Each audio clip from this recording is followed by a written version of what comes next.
Oh, exactly.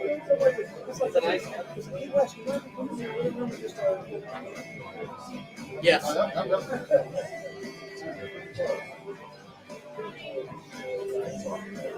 Where are you working?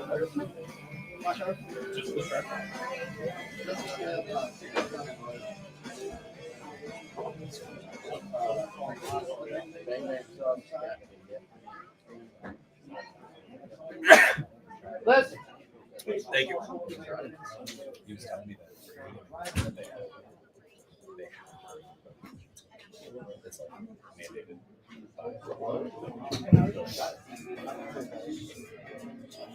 That's for the bride.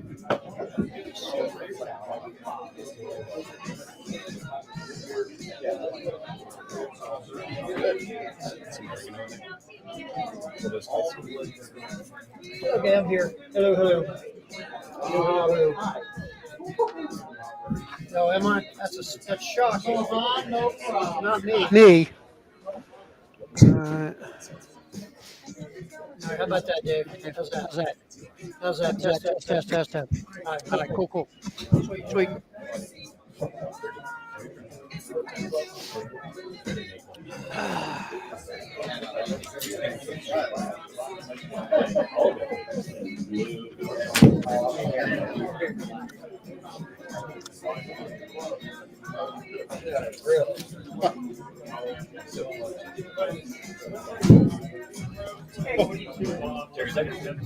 Oh, yeah. Hey, what is this Peacewise coffee? Where's this? Where? Check this out. I haven't hit that one yet. Is it good?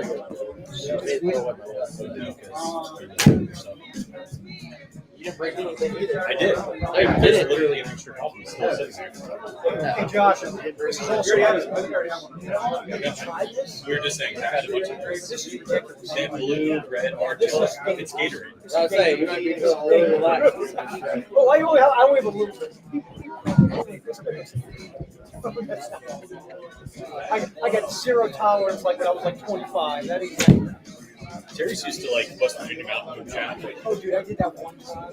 I just burned for like a week. It was So Cool. Halftime show. This is ridiculous. We are hanging live in Columbia. I'm not a golfer. Yeah, I think I've made that clear over the years. I do golf. Not one thing. I go to golf courses to drink. I do golf courses to golf. So golf video games. Yeah. But this place is phenomenal. It's ridiculous. I mean, honestly, if you're a golfer, some people are it's just your golf. So there's more to play a big video game and golf. Whatever your bag is, this is where you need to come to. I mean, honestly, we're on Video Street. This couch, I could just chill out and sleep on this couch. Couch is waste. I mean, the simulators are state of the art. There's food. You can grab yourself something. I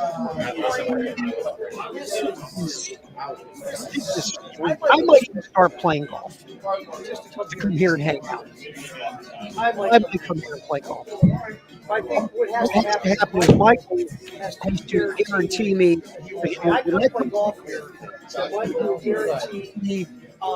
that he catches bonefish every time I come in. That's got to be the guarantee. Well, bonefish group.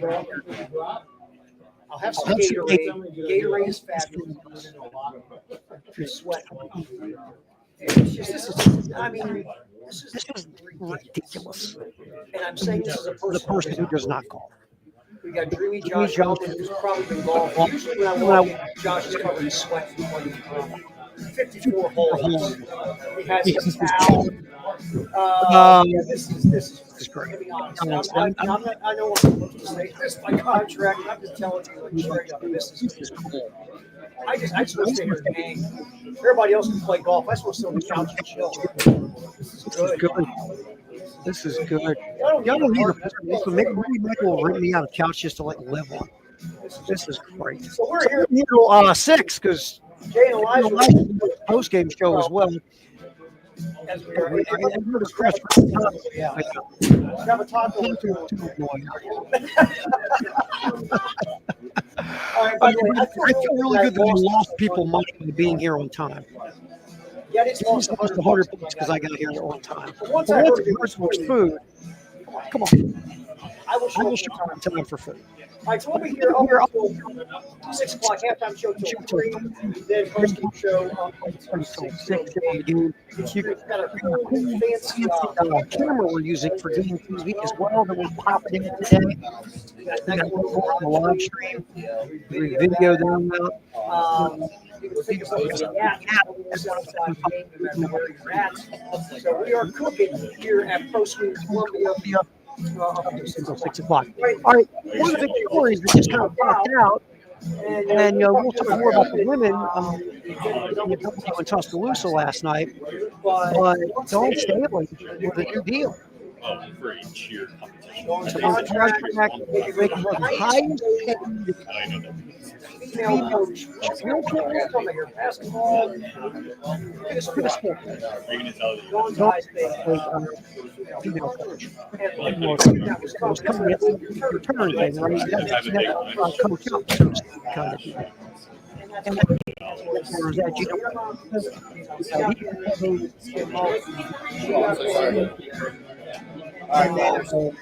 Are we looking? Do you like know the cheers? So like in the background, you're like, not yet. The only thing that is just she wants to go to the NBA or the NBA. Now, and I think that there's question brought up. There's only 2 coaches who make 7 figures. That's it. I don't think Dawn Staley again. Dawn and I haven't talked about it because they used to. I feel like just watching Dawn Staley's career, watching how Dawn Staley operates, looking at Dawn Staley and where she's at on the ladder, so to speak, when it comes to male, female, whatever. Where she is at in that park. I think she would leave South Carolina to go coach in the WNBA. Unless it was a specific situation. I just don't see it happening. First of all, you take a pay cut. No, it's like, okay.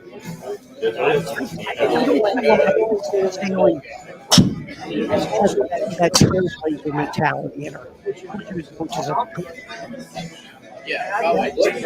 she would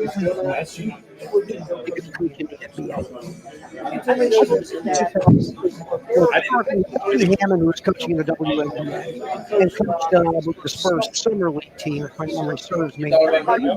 She is going to be the first female coach in the NBA. Right. But that's not And, what Dawn Staley has done as a head coach, I feel like the only way in her mind she would want the first females to coach as a head coach in the NBA. And when does that happen by anyone? I don't know. But that's what's interesting in the contract. It's she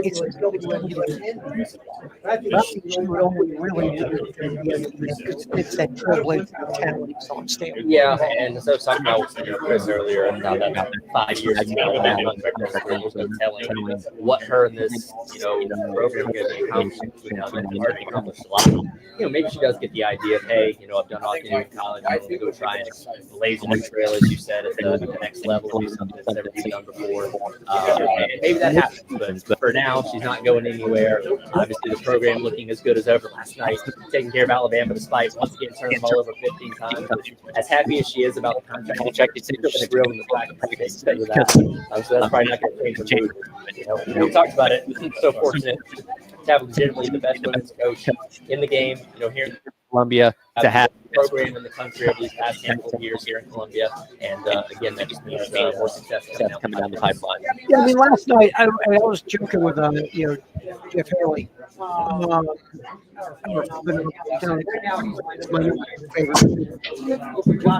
Oh yeah, this is Josh's bag right here. Josh, This Josh, Josh this is all yours. Thank you. Jeff is in the number 2 spot today. Yeah. Tomorrow. Josh can rub that number later. Oh, absolutely. Josh, rubbing it on Haley. It almost seems like nothing against Alabama. Their pace, they won the pace battle, kind of got us, No, in and out of the game. It almost seemed like they were. It seemed like tell Jeff a story. It's like If you ever play, like once you become an adult and you are obviously not a professional, you are. You want to pick up basketball, whatever. That's a good example. You are professional basketball players, or the NBA, overseas, whatever. You might come into the gym and pick up get work. Like they're thinking, I want to work on my throw. I want to work on using my opposite hand. I want to work on stuff, right? Yeah. it's a ball Against you. and they might Against you pick up guys like 70%. whatever. Whatever. They're They're not playing the they feel like feel like you have to. Yeah. You know what to do it for? Usually, Here's the pro. oh, I'm not really running hard. But here's what happens. Yeah. And then they just It's kind of like my dog and cat. When I lived in home, my parents used to love to play around with each other, kind of with my dog and scratchers, things like that. The dog was there, but it got a little too much. And then my dog would very calmly put her mouth around the cat's head, just kind of behind, like, "Hey, I'm capable of something here." If you don't, so the cat would back down a little bit. So I was watching the game last night, and again, Auburn, Alabama, making it interesting. They get down to a 5 whatever. I never doubted Carolina's ability to win the game. Again, in the fourth quarter, they turned it on. Joe Edwards went crazy, and they obviously ended up pulling out some comfortable victory. And that's kind of almost what you come to expect, even in games that are kind of tight, kind of close. Like, well, they're going to figure it out. They're going to find a way to win this by 17 or 20. Yeah, that's what it did feel like last night. It's just kind of like okay, time for NATO run. Yeah. And then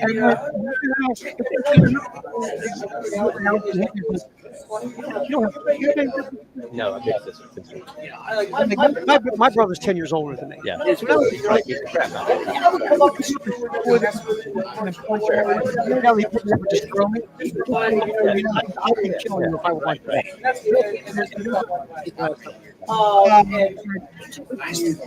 They're that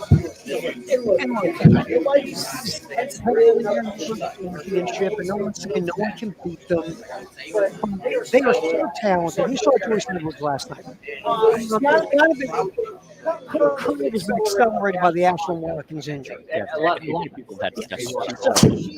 And you can look again. Joyce Edwards has more offensive ability than Ashland Watkins. So we're not going to pretend that she doesn't. But it was kind of looked at like, okay, Joyce, you're going to come off the bench, play X amount of minutes. We're going to slow roll you into this rotation. We're not going to expect a lot from you. And all of a sudden, it's like, okay, Joyce, all that, forget it. We need you to kind of step it up a notch or two for us. And Joyce Edwards has. And you saw her last night. And she's so skilled. She's using both hands in the paint. And she's just, you know what, too? She doesn't, sometimes, you know this, sometimes when you're a youngin' and you come to the next level in sports, the game is fast, so you speed up. She doesn't seem sped up. So you see her get the ball, and it doesn't seem like things are too fast for her. She's rushing stuff. She just gets the ball in her own rhythm and pace, and she makes plays. And she obviously she's got to. But when you look at what they have, and you know, with the depth up front and with the depth in the backcourt, and I know they're on a run here playing ranked teams in the SEC, but believe they're good. Again, it's the standard, and Joyce Edwards still halfway through her freshman year. She's only going to get better. I mean, she's probably ahead of where even a lot of people thought she was going to be at this point. Again, after watching her go down, her role had some increase as it did for a lot of other girls on that team. She's playing phenomenally, and we got another ranked opponent in Oklahoma coming up this weekend. But again, until you see it happen, you get out it out. Yeah, and we'll talk more about the game itself last, and we'll kind of dig into the box score a little bit in the next segment as we break down women's the Gamecock women sponsored by Lexington Discount Homes. We'll get to that in the next segment. The men, I was funny this morning, Preston and Bill, and I think it's almost become like a funny thing with them. It's the biggest game of the year. Every game. Every game's the biggest game of the year, right? I wouldn't say it's the biggest game of the year. At some point, you got to hold W.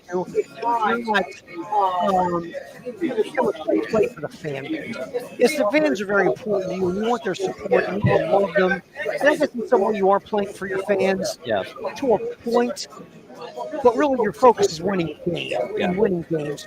But to what Preston and Bill were talking about this morning, I do agree. You look at the sports for South Carolina: football, baseball, men's basketball, women's basketball. The coaches check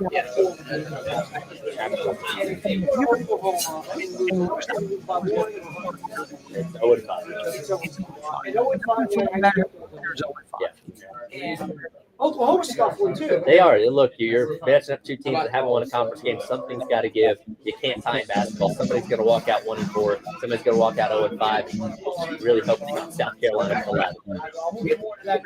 Show as well. We'll come back and dig into the box score.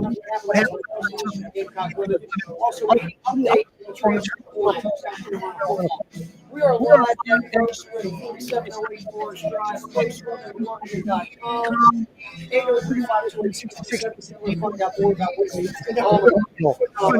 Hang. we're here all the way up until 6 Shows halftime was here till 4 right here on the Yep. It is that one right there. The difference is it's a lowercase n, not a capital. Yeah, so Taylor made, but the T is the only capital. And that's guess, right? Yeah, guess. Yep.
We are hanging at Pro Swing in Columbia at ProSwingColumbia.com. Also at Pro Swing on social media as well. And we are hanging here at 4708 Forest Drive up until 6 o'clock. Halftime show, Terry Ford, Tyler Head until 3. And then we might even stay longer. Who knows? This place is cool. I mean, they have everything here. You got simulators, you got food, you've got big TVs, so you're not missing any games or anything like that. Nope. I might live here. I was going to say, I could sleep on this couch. Yeah, I mean, I can save a lot of money on rent Same here. by just hanging out here. You got Wi-Fi, you got TVs, you got internet, you got food, Got a bathroom. got a bathroom, because that's kind of important. Yeah. I walked into the Orange Theory by accident because I was like walking, and I walked in. I'm like, oh, this isn't the golf. This isn't Pro Swing. And she looked at me like, you're not the first dope to do it. It's right around the corner. Thank you. Thank you very much. Sorry for interrupting your You know the hot thing about yoga. Orange Theory? Everything's orange. You know, I would think with the branding and marketing, it would make a lot of sense, right? Yeah, but it's like orangey. I'm not a fan of orange. I've said this before. You're not an orange guy. I detest any teams that wear orange. When I was in college, we had an Orange Theory like right around the corner from where I lived. Didn't sign up for it. Not my thing. Just not your deal. No, that and my university fees did pay for me to go to the athletic center and work out, so that had something to do with it as well. Look, it might be a wonderful gym to work out in. It might be great, cutting edge classes, but it's really orange. If it was Red Theory Pink, or something like that, purple Pink theory, sure. blue theory, But Orange Theory, I'm good. It's not. I stay away from all things orange as much as possible. All right, so women's basketball last night, we've talked about it a little bit. Look, South Carolina's up 21-12 to start it off. Everything goes kind of even in the second quarter. Gamecocks sitting 8 up at the half. They were, 12 up near the end of the first half. Yep.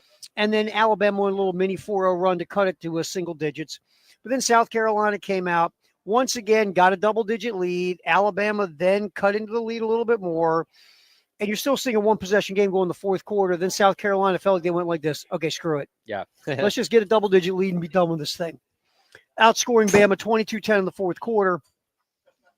Joyce Edwards, we discussed it. 7-10 from the floor, 7-7 from the line, 6 boards, 21 points in the game. Malaysia Fawali comes off the pine to score 16, and she was efficient, 5-11 from the floor. Again, 1 of 4 from 3. She struggled from beyond the arc, but did get to the line 6 times.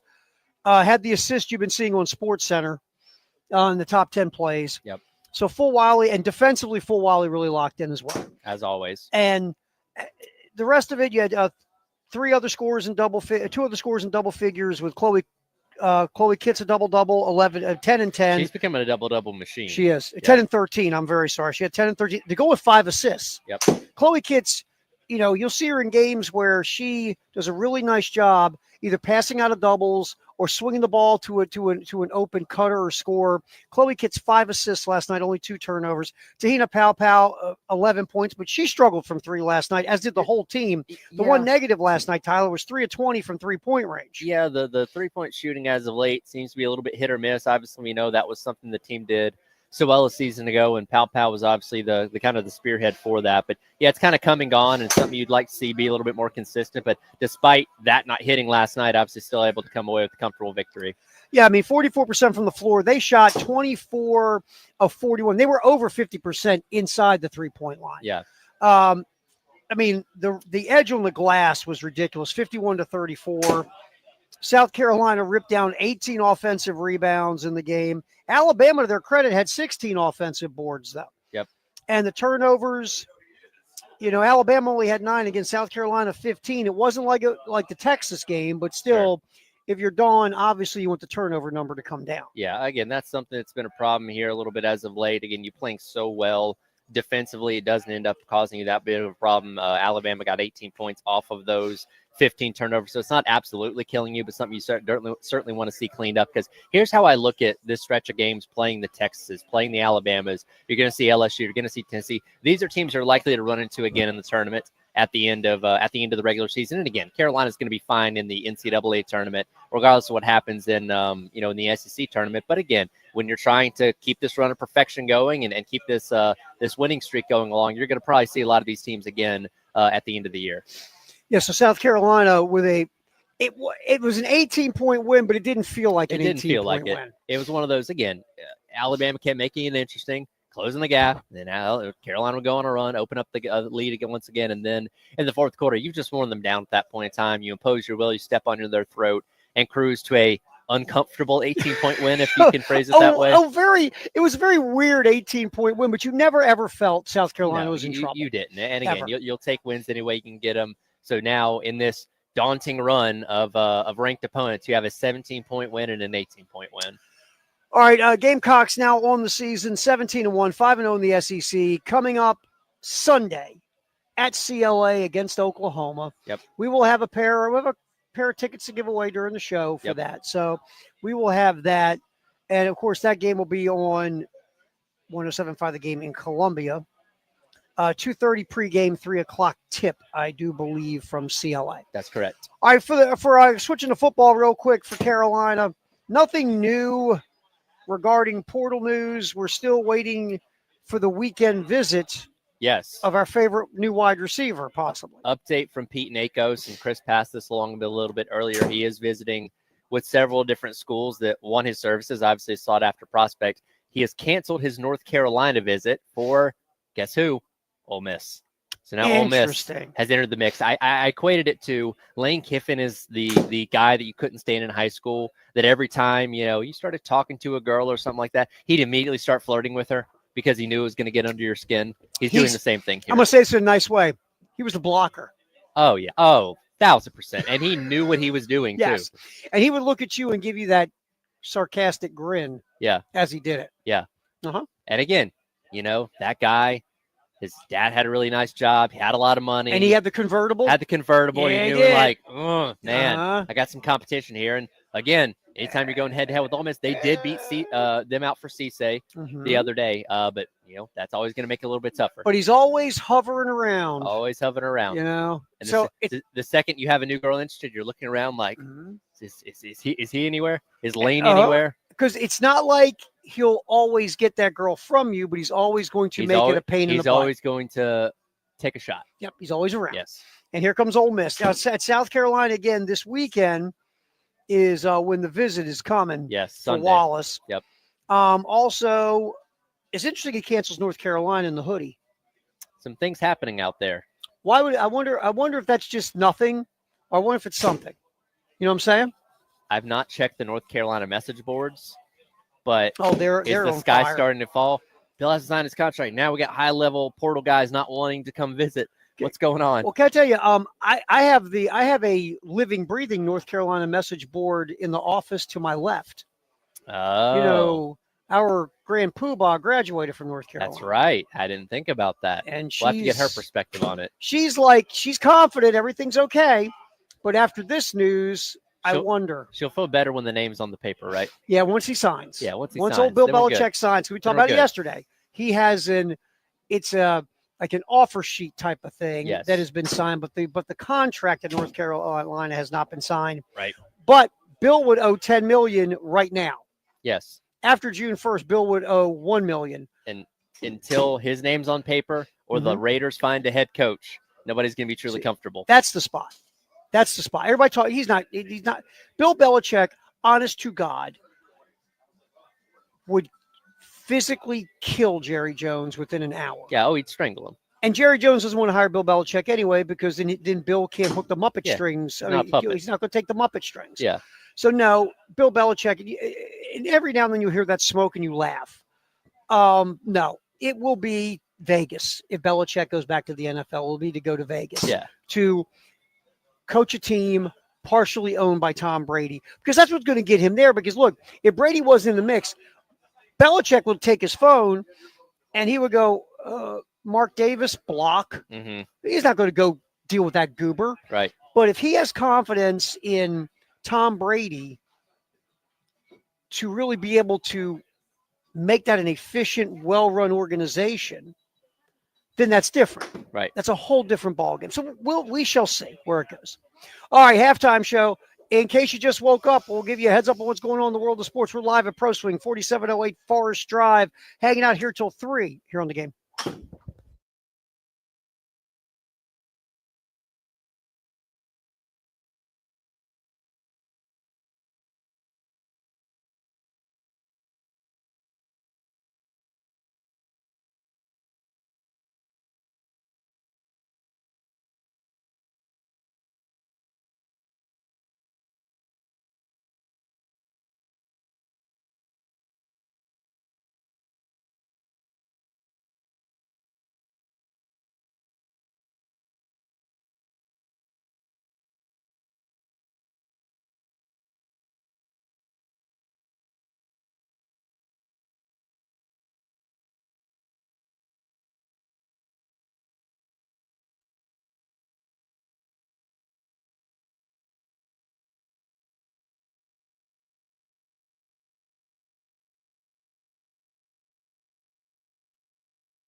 Just in case you woke up, we'll start later, brother.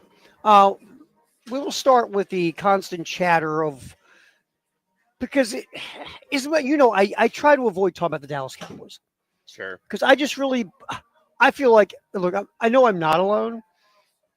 I get OD'd on the constant Cowboy conversation. Well, I mean, when you turn it on ESPN for their litany of talk shows, that in the middle of June is the Cowboys won the Super Bowl this year. You know, those kind of things do get tiring if you're not a Cowboy fan.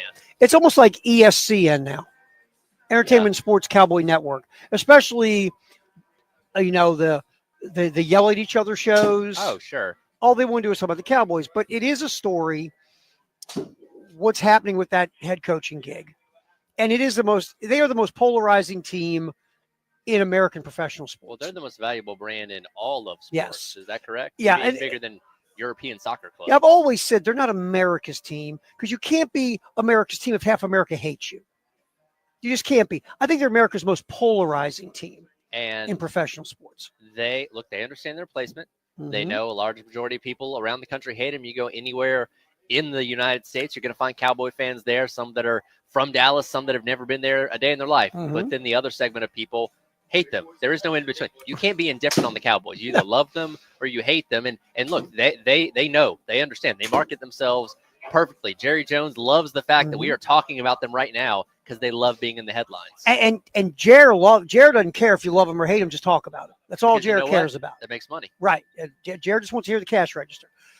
Look, there will be no Bill Belichick in Dallas. No. I don't think there's going to be a Deion Sanders either.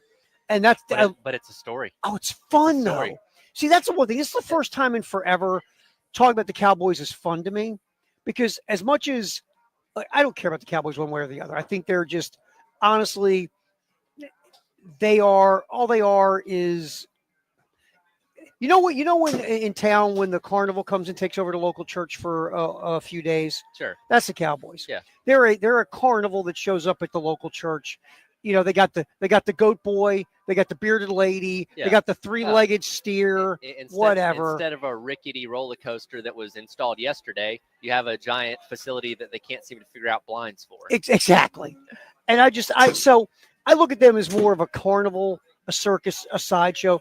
Yes, they won 36 games in 3 years and they made the playoffs, but they didn't do anything, right? No, you haven't thought of them as a serious Super Bowl threat in 20 years, 20 Exactly. plus years. Something like that. So what I want from the Cowboys is I want a circus. I want a sideshow. What better circus than Deion Sanders as the head coach? It would print headlines left and right. I don't think Mm-hmm. he's going to do it, but man, the inner Hard Knocks, the just Oh. reality show of Jerry and Deion, I'd love Mhm. it. And look, I'm going to say this about Deion, to be fair. Deion went to Jackson State and won as a head coach. Deion had a 9-win season last year at Colorado. I think because it's Deion and there's so much stuff around Deion Sanders all the time. Right. I think there comes a point like maybe now where, and maybe it's early and too early to have this conversation, Sure. but should we be giving more respect and props to Deion Sanders as a head coach? Because again, he won at both his spots. Yes. And I don't know what's going to happen if he stays at Colorado for year 3. He won't have his son quarterbacking. I mean, they've got, you got the kid from Liberty coming in. You got a 4-star recruit, the kid Lewis coming in. So I don't know what's going to happen in Colorado moving forward. Yeah. I don't know if, Deion Sanders can sustain a consistent level of success as a head coach. I got no clue. But I'm sitting here, as we always talk about Deion, it's always about the sideshow or the circus or something off the field.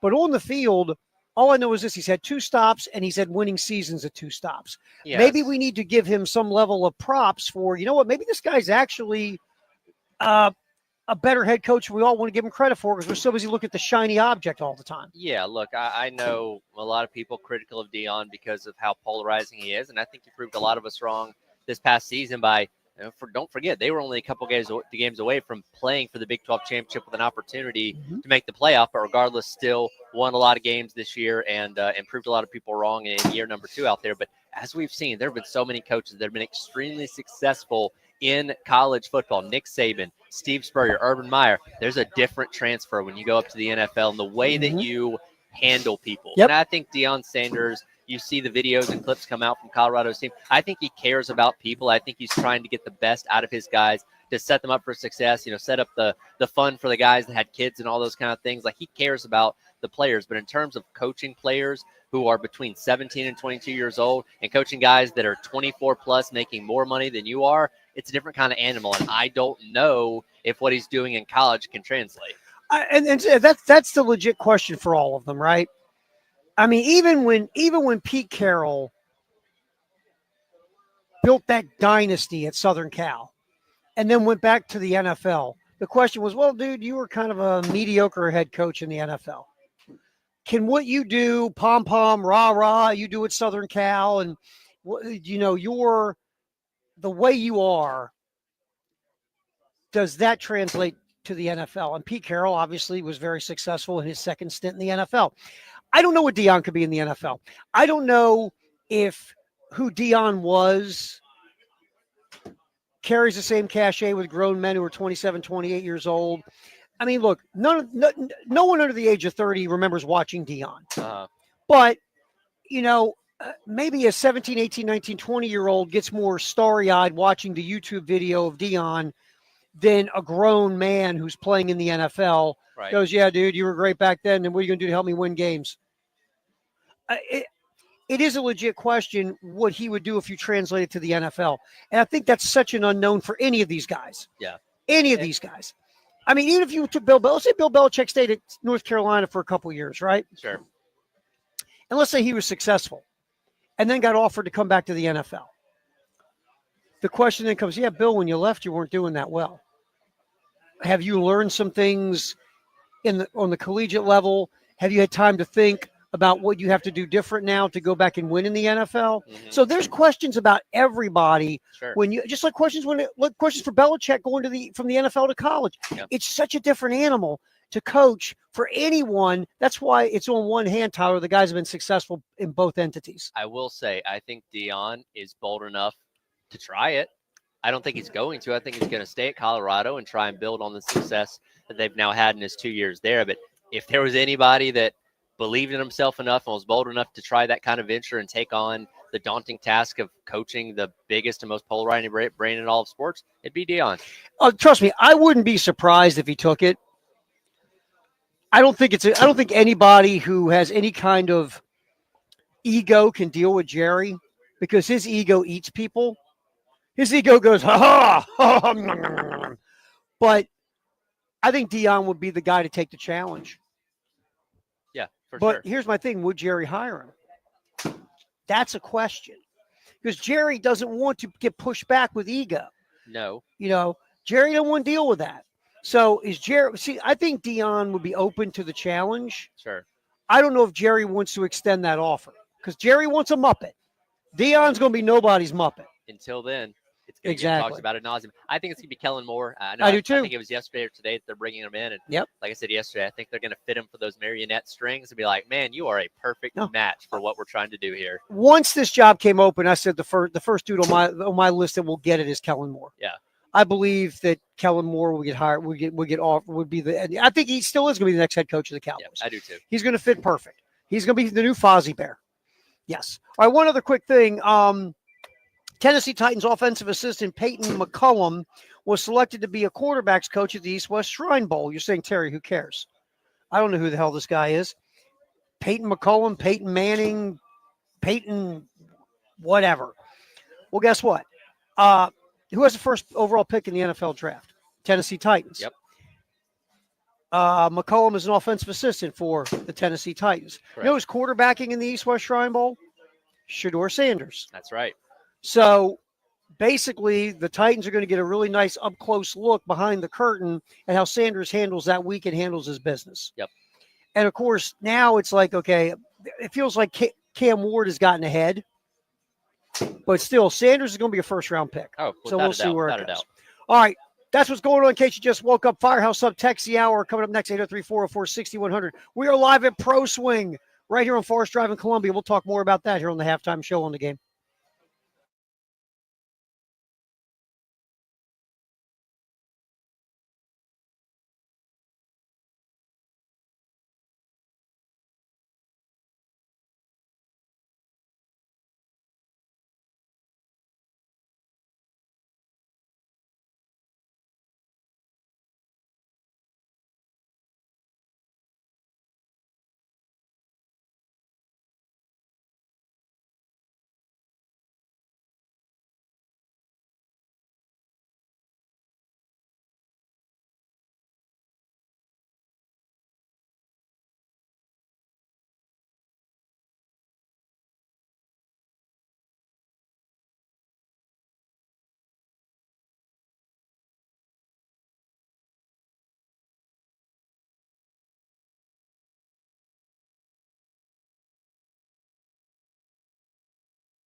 Oh, we are hanging here at Pro Swing, 4708 Forest Drive, ProSwingColumbia.com. Look, we opened the show. Just this is It's great. fantastic. It's phenomenal. Look, there's two different people who would dig this. Really, three. Hmm. One, if you're a serious golfer and you can come play in the winter when the weather stinks, when it's raining out, or maybe it's too hot for you, Yeah, whatever. in the middle of July. You come in here to Pro Swing in Columbia, and you can play 18. So you can just do that. And it's fun. You've been joking. You don't have to chase your ball. Your No. ball doesn't go in anybody's windshield. It doesn't go into the clubhouse. You don't hit some golfer on the. See, that would be great if they could put a simulator where you're hitting golfers on the other holes. Yeah, the guy whose house is right off the course, and So good. he's bonking him in the head. That's the game. That's the game I'm playing. That's the next level of simulation they got to Yes. get in. But I mean, seriously, you get to come in here and you get to play. Sure. If you're a golfer. Two, if you're a golfer and you want to work on your game, let's say whether you got that hook or you got a fade or whatever you got that you want to fix, you can come in here and actually through the simulator work on your weaknesses to make Sure. you better. You can work on your putting, your short game, whatever. The intricate analytic statistical knowledge you get on these things is very cool if you're going that route. Yep. Let's say you like video games, you play golf on your video game at home. You have you The- play a lot. Little Tiger Woods games. So guess what? You can come in here, it's like next level video game, Yeah, but right? instead of a controller, you're actually swinging a You're club, swinging a club. and it can improve your actual golf game. Yes. Or four, say you want to go out and have a good time. Yeah. You never golfed, or you maybe golf every now and then, but you say, well, this place sounds kind of cool. They talk about you got the couches you can hang on, you got food, you got beverages, you got TVs everywhere. Maybe we should want to go and make a day of it just for fun. Yeah, absolutely. Do it Why here not? too. Again, 803-528-1617, Pro Swing Golf, 4708 Forest Drive, ProSwingColumbia.com. What do you got there on the old Firehouse sub text line? A guy, Orlando Bruce, and talking about the Muppets with the Dallas Cowboys, says telling Moore does not really resemble Fozzie the Bear to me, or like Beaker, the lab assistant. So if he gets the gig, he's Beaker. From And he this has to, point and on. he has to speak exclusively in meeps. Yep. That's He has to be Coach Beaker from this point on. Yeah. Excellent from my man Orlando Bruce. Just real quick, going back to again, I feel it'll be Kellen Moore. I do too. He checks every box. It makes the most sense. The Joneses They love loved him. They love him. Remember when Mike McCarthy took the gig as head coach, who do you have to keep as offensive coordinator? Yep. Kellen Moore. But when he was still there as OC after the last time they failed in the playoffs, we were like, should they just move on and make him head coach? Might as well. It Yeah. almost happened. Almost happened. So then McCarthy took over really being the offensive coordinator and the play caller. And then Kellen Moore moved on with the Chargers, now with the Eagles. Look, I don't know how good Kellen Moore is an offensive coordinator, to be fair. I think there's mixed results there, and I think there are legit concerns. Right. I have no idea what he could be as a head coach. Zero. But I know one thing. He's everything the Cowboys want. Oh, 1,000%. And it starts off with, I can be Jerry's Muppet. Yep. And Jerry can have control. And Jerry can do his press conferences. And Jerry can do his radio shows. And Jerry can be the GM and the head of scouting and the head of drafting. And he can really be the head coach. Yep. And all the players can text with Jerry and all that. Kellen Moore will be fine with it because, A, he's used to that culture. Mhm. And B, you know what comes with being a head coach? A lot of money. A lot of money. Yeah. And again, the questions that everybody's going to ask is, how are you going to get the most out of Dak? How are you getting the most out of CeeDee Lamb? Where's the running game at? Like, you bring in an offensive guy that, is supposed to quell all those issues that Mark McCarthy was having. Here's what you can't change. Who's building the roster for you? That's right. You can't do it. You can't go to the owner and whine about the GM. Yeah. Can't do it. No, that probably wouldn't work. No. And look, this roster in 2024 was built to fail. Jerry, how do you even get that job anyway? Yeah. Well, he's my son. who That's do you why. know? So it's just this thing, unless they improve the roster building and the roster creation, you got one weapon on offense, CeeDee Lamb. You've got an offensive line that's seen its best days, and you got to rebuild it. You have got a quarterback who is, last time I checked, not getting any younger. He Nope. takes up a ton of Also, your cap, getting injured constantly. and he's getting hurt. Defensively, you got maybe 2 or 3 pieces that are really good, but your defense isn't complete. Last time I checked, everybody runs on you. Yes. You got a lot of problems on this football team that a new head coach ain't going to fix. Yeah, and bringing back Zeke Elliott for the third Yeah, time that was or a whatever, great that was a move. great idea, right? That worked out really well. How about him showing up late to meetings and then they let him go to be a quote unquote on a playoff team? And that's like when you break up with someone and saying, it's not you, it's me. Yeah, essentially. It's me. No, it's actually you. Yeah. Right. Ready? You ain't as good as you used to be, and you're still a pain in the butt. 1,000%. All right, 1 o'clock hours, football. Sponsored by Atlantic Windows and Doors. We are live at Pro Swing on Forest Drive in Columbia. We're here till 3, and then the post-game show takes over here till 6, right here on the game in Columbia, Florence, and Myrtle Beach.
Live from Pro Swing, 4708 Forest Drive in Columbia, ProSwingColumbia.com. Halftime show, Terry Ford, Tyler Head, and a cast of millions. We want to thank Michael and Nathan and all the folks here at Pro Swing for their hospitality, like always. We appreciate those folks very much. And we will be here up until 6 o'clock. Post-game show with Jay and Elijah will also be hanging here on the comfy couches. Oh, yeah. I'm telling you, man. You just sink in this couch, man. So if you start hearing me snore, just take the show. Like I said, I'm going to save money on rent and just live It's here. ridiculous. Got everything I need. So good. All right. So obviously a huge sports weekend for football. We have the national championship game Monday night. We have the 2 days of divisional round of the NFL, which is, and they always say in the NFL, it's the best weekend of the NFL season is the divisional round. This is the last loaded weekend of football we get until August. So we're going to get to that in a minute. First, just to swing back to South Carolina, in case anyone hasn't heard, our boy Wallace, the wide receiver from Penn State, is in the portal. The latest news is Ole Miss has jumped into the mix. So it's Ole Miss, South Carolina, Louisville, Texas A&M. Yep. North Carolina's out of the mix because Bill Belichick's going to be the head coach of the Raiders. Yeah, and the sky's already falling. According out to in the Chapel Bill. tinfoil helmet crew. So that's the latest in that regard. And then, of course, obviously, you know, it's the portal stuff is trickling at this point. So we'll see what happens with Trey Wallace and where he ends up. He's got to make a decision quick, though. This is not a lingering deal. Yeah, he does. And, you know, that's the complicated nature of the transfer portal. Is you're a team that, like Penn State, that played so deep into the college ball playoff.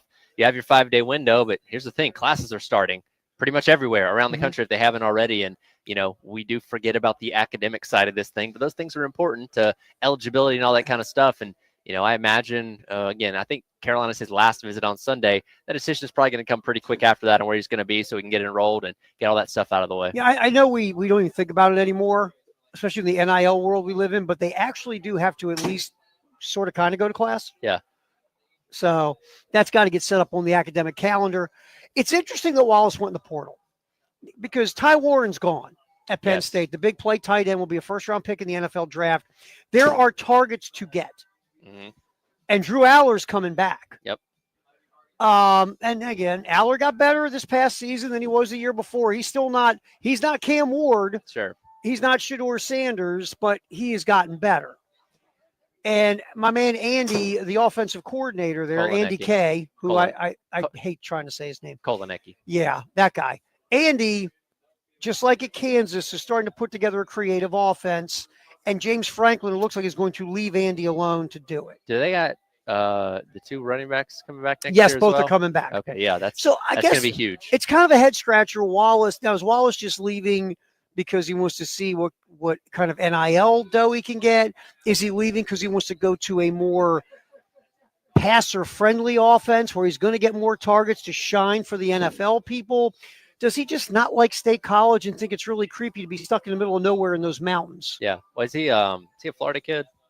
He's not a PA kid. I Not a know PA that. kid. I know he's not local, so again, he doesn't have the Yeah. local tie there or whatever. And I don't know. So you have the opportunity now at the transfer portal to go wherever you want. Maybe he feels like he's proven what he can prove at the Penn State. And again, you're in the Big Ten, so you're in a very quality conference where the NFL is like, well, try and do that against elite competition. Like, no, you've done that. And I don't know, maybe if he ends up at South Carolina, we can get a little more story on his reasoning behind it, but it'd be great if they landed him. It is very, now it could be something like this too. Maybe he just doesn't click with the coaching staff. That's Maybe true. it's not his vibe, whatever. And that's not a negative. I'm not saying that's a negative. I'm just saying No. sometimes you got to find the right fit for yourself. Yeah, and I don't look, Kolanecki come in here this year. Again, he was the leading receiver outside of Tyler Warren, leading wide receiver on the team, and got a fair amount of touches and, got in the end zone a couple times, but maybe he doesn't like the overall philosophy of what the offense is. And, again, it's pretty exciting and enticing to want to go play with a guy like Lenore Sellers, and given what he did a season ago, especially for a school like South Carolina, as we've talked about, does not have an established one right now. All right, let's go there real quick because that's where I was going to go and you beat me to it.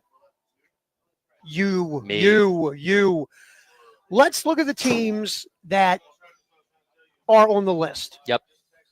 Is Austin Simmons a starting quarterback at Ole Miss? Likely, yeah. They love him, by the way. They love do. his talent. They do. He came in the Georgia game and played pretty well. Yep. While Jackson Dart he got knocked loopy. All right. But he's not Lenore Sellers. He's not. Texas A&M. Marcel Reed. Not Lenore Sellers. Not Lenore says show There, some. there are people flash who and promise. like I tell you, I came away from the A&M game with Reed when South Carolina beat A&M, and yeah, they started chasing him around all over the place. He was getting pressured. He made some good decisions, some bad decisions. Sure. But I came with that saying, Reed's got something. And I think A&M, they made the right move when they made the move they made. Oh yeah, with no. Connor Wegman became option number 2, and he's obviously since transferred himself. But they've got a good quarterback in Reed, but he's not. Lenore Sellers. Okay, North Carolina's out. Now we have Louisville. Yes. Is Chuck back at Louisville? No, they got who came in the portal? Help me. Help me. Dang, if you hadn't have said it, I would have told you. Miller Moss. Yes. From Southern Cal. Okay. Again, Miller Moss, arm talent. Yeah. But you know what? But not Lenore Sellers. He also got benched. Yeah, he got kicked to the curb at Southern Cal by the quarterback whisperer. Yes, exactly. So you say, okay, what's wrong with this guy? What's up here? Not in Lenore a very Sellers. quarterback-friendly offense. Yeah, I mean, that's because we're going to say, yeah, Jeff Brom runs a quarterback-friendly offense at Louisville. You know who else runs a quarterback-friendly Lincoln offense? Riley. Lincoln Riley at Southern Cal. So if you look at these situations, if I'm Wallace, and we don't know why, but let's just go down the road if he wants to play with the best possible quarterback in the best possible situation for him to get the most targets as he can, to play for a winning program, but also to showcase himself. Out of these schools right now, the combination of all that could lean South Carolina. Yep. He would be in theory, your number one receiver, your number one option right now on paper. Yep.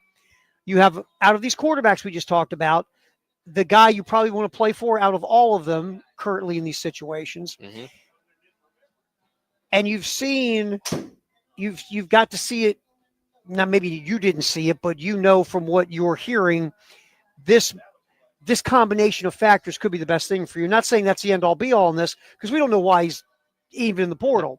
But if it's to be the number one receiver, check the box, conceivably at South Carolina. To get the most targets, could be South Carolina. To showcase yourself for the NFL because of those things, yes. And then look at the quarterback. You would get the best quarterback out of the crew conceivably.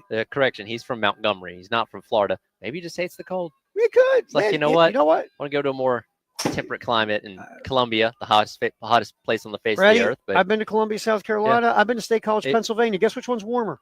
Yeah.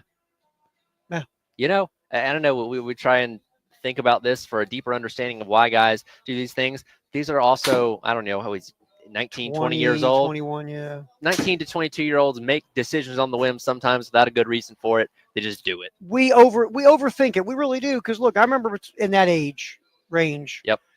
I can think back to all the goober decisions I made. I made them at the spur of the moment. I made them because you know what? I wanted to. Because that's what you do at that age. Let's open this up. Maybe, because I imagine he's probably getting a nice little NIL at Penn State, because that seems like a program that has a good little chunk of change going there. Maybe he thought what he was getting there, or what, because again, as you transition the new year, you're starting to put together these contracts for 2025. Maybe he thought what they were potentially going to offer him was not what he was worth. Right. Let me try my hand on the open market. And that's the other part. You can also go out and see how much you can make on the open market in the NIL space. Now, that always, and look, I'm not dogging anybody that wants to do that. No. But we've seen this, that whether it's transfer portal, whether it's five-star kid coming out of high school, when you're playing more for the back of the jersey than the front of the jersey, that leads you to a bad culture fit with some of these programs. So again, Shane's big on culture. Shane's big on the right fits. And I'm just staying down this road, and we don't know if this is it or not. We're just taking this piece. Until we hear from him otherwise, we can only speculate. We're just taking this piece of it. Yeah. If it truly is a guy seeing if he can get as many bags as possible, he won't be at South Carolina. Probably not. Because that's not – if Shane Beamer gets the feel that this guy is just looking to see how much money he can stash in his pocket or his Venmo. Yeah. And Shane's not the only one, to be honest. He's not. And again, you just got burned by a receiver that wanted to do that same thing right at a year ago, and didn't end up working out for him the way he wanted it. Let's go back to Shane talking about quarterbacks. These quarterbacks, wanted a guaranteed starting job coming into last year, or they wanted X amount of NIL dollars, or whatever the case. Not just Shane. A lot of successful programs, when these, and this is very difficult to do because you're doing this NIL on the fly. This is quick stuff. This isn't like free agency in the NFL or Major League Baseball, the NBA, or the NHL. So you've got to figure out on the fly the type of person that you're trying to get. Yeah. Is it somebody, it's a me guy that's going to, in some way, shape, or form screw with your culture? And a lot of these coaches who have winning cultures are very careful of this problem. Sure. Again, you can screw it up because this is so fast. Yeah. But they are always looking for any sniff that here's the guy that's just looking to get paid. And like you said, Shane Beamer seems like the guy that's not going to lie to you. If you say, this is why I want to come to your school, or this is what I want you to offer me, if he can offer it to you, sure, he'll tell you. If he can't, he's not going to lie to you and say, yeah, I can come here. You'll definitely be a starter. And then you get, 2 weeks into spring practice, and it's like, well, actually, no, he's going to be honest with you. And does that turn some players away? It absolutely does. But Carolina is one of those programs that prides itself on the culture that it builds, and they want team guys. And again, when you look at really the past couple seasons outside of a Juice Wells, you haven't really lost high-level guys to the portal in these past 2 years. And I think that does speak to what you have built here. Something we talked about last year, coming out of the 5-7, we'll call it debacle because it was a debacle, the 5-7 debacle, The down year. Yeah, the bump in the road. You didn't see guys besides Juice Wells and Mitch Jeter. No one left. No. And they could have. And there was whispers about Tonka Hemingway and LSU and other players in other places. No one left. The Jeter thing's unique, to say the least. Yeah, look. Here, and I said we've had this conversation. We almost have to have a different talk about kickers. Yeah. To be fair. I think I value kickers more than a lot of people value kickers. Especially you don't have a good one. I've seen how much not having a good consistent kicker can screw you over, and I've seen how having a good consistent kicker can win you games. Right. So I value the kicker maybe more than most people. Right. So we'll put Jeter aside, but he was an important piece to what you did for 2 years. Yep. And you lost Jeter, but the big one obviously was Juice Wells. Sure. And I think you lost him during the season. I think he was again, that road was going down a bad path. Depending on who you choose to believe. Yes. Maybe the injury, he could have come back from it, chose not to, and his last play at Carolina was the touchdown against Georgia where he banged his foot on the guy's helmet and we never saw him again. Again, I'm not going to go down the path of conspiracy here, but a lot of people choose to believe that, and that's okay. And if that did indeed happen, then kind of is in line with some of the things that he's done. You know what I mean? Absolutely.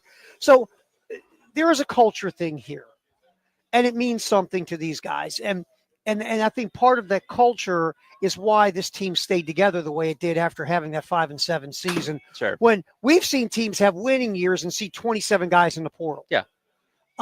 So I think that does speak to the culture that's been built. And Shane Beamer and his staff, they want to stay down the road of the culture. Yeah, absolutely. Because it's so important. So look, in a couple of weeks on the regular signing day, when we hear from Shane again, and again, it's mainly going to be talking about transfer guys because you don't really have any new high school guys signed. That work culture is going to come up a lot. These guys were a good fit. That's an over-under drinking game. Exactly. They align with the culture and the things that we're trying to do here. Like that's going to be a big buzzword because it always is with them. Yeah, and I just think that when they're adding people from the portal, and we saw it last year, Knight and Kennard and Sanders, I mean, and even the wide receiver crew, I mean, a bunch of guys who were just good culture fits for the locker room. Sure. And I think so that's really that's very important, obviously. All right, we'll get into a college football playoff divisional weekend in the NFL. We got a lot of predicting and a lot of talk to do. That is coming up here on the Halftime Show live from Pro Swing. We are hanging here at 4708 Forest Drive in Columbia, ProSwingColumbia.com. Halftime Show, Terry Ford, Tyler Head, football in the 1 o'clock hour. David Dare making sure we stay on the air. Back in Mission Control. We're here till 3 on the game.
Leadership. Certainly performance has been excellent, but it's leadership to me. It's putting a team on your shoulders. We're going against a quarterback who's an excellent leader as well. So it'll be a battle, but I've just, the way that Will can, take the team on his shoulders and, not only lead the way, but also pump guys up. He's got a good positive mindset. And so we need a good week of work here in preparation for this game so he can be at his best as well. Cameron. Oh, that is Ryan Day, head coach at Ohio State, talking about his quarterback, Will Howard. Halftime show live from Pro Swing, 4708 Forest Drive in Columbia. Terry Ford, Tyler Head, David Ayer back at Mission Control, making sure we stay on the air. We're just, this place is a blast. We'll talk more about it as we move forward, but this is fantastic. Pro Swing in Columbia on Forest Drive. You've got golf simulators, you got TVs, you got food, you got drinks, you got couches, you got bathrooms, you got Wi-Fi. Tyler and I are going to live here. You get that couch, I get that one. Exactly. How about that? Hours are Sunday through Thursday, 9 a.m. to 9 p.m., Friday, Saturday, 9 a.m. to 10 p.m. There's online leagues, in-person leagues, memberships available, online bookings, walk-ins. Again, 803-528-1617. All right, so let's go back to Ryan Day talking about Will Howard. Yep. It's interesting. Like, the first thing we thought of coming into the college football playoff about Will Howard, if you're ranking the things, one is the brain cramp against Oregon, where with no timeouts, he slid late, clock expired. Yep. Fair or not, that comes to your mind. Sure. Two, the abysmal performance against Michigan. For everybody's abysmal performance against Michigan, but quarterback had a lot to do with it. But here's the thing, Tyler, if you take a step back for a minute and look at this guy's numbers, and look, he's throwing to arguably the best wide receiver room in the country. We know that. So, bar none. 72% completion percentage. 33 touchdowns, 10 picks. The 10 picks stand out. There's like, that's a bit.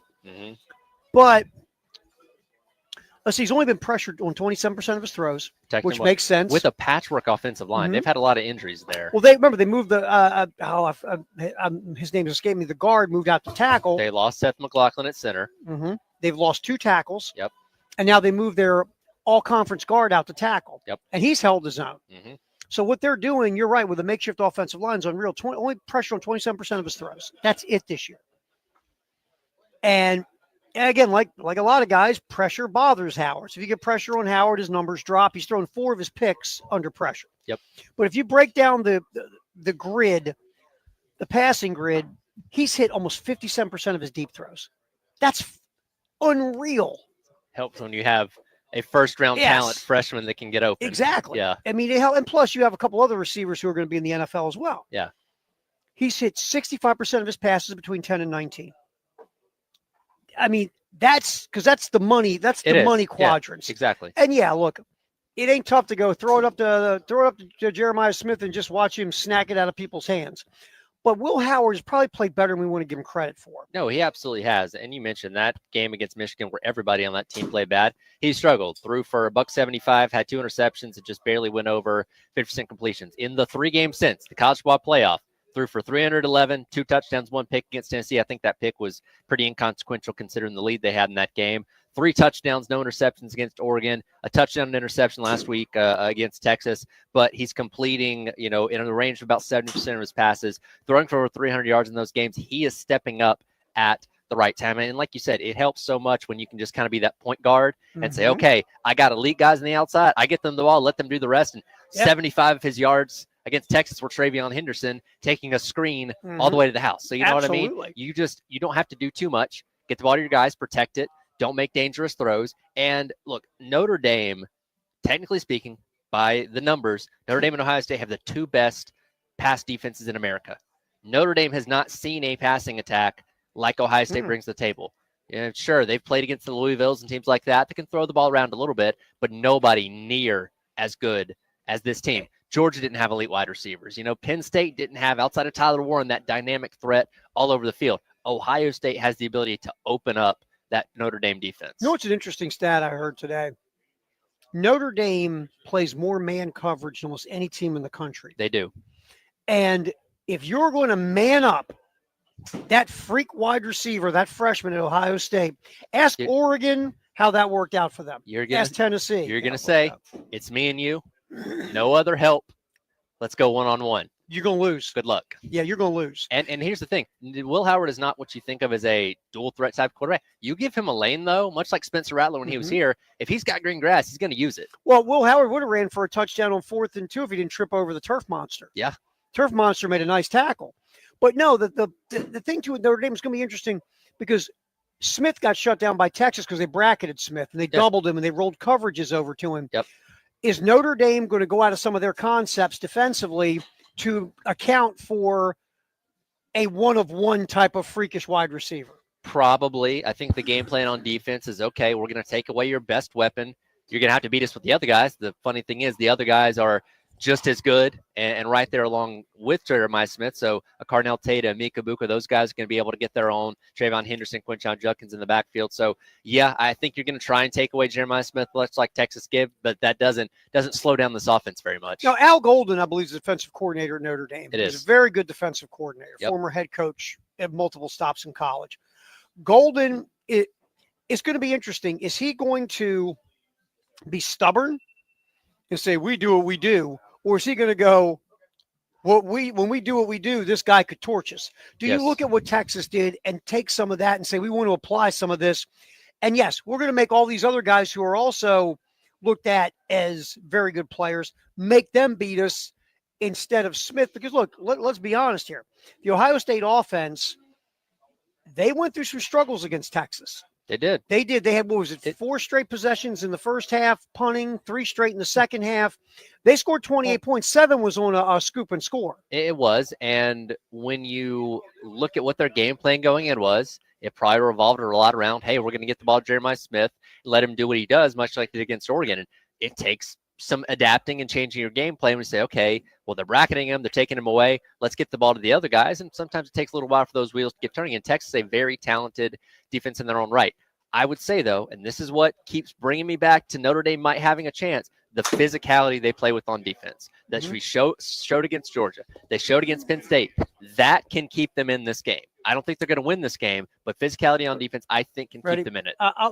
To your point, because we're trying to find a way for Notre Dame not to get their doors blown off. Look, we want to see a fun game, a competitive game. Yes. Well, here's the other thing. You know the probably the last team who kind of were built the same way Notre Dame is on defense. You know who that was? Michigan.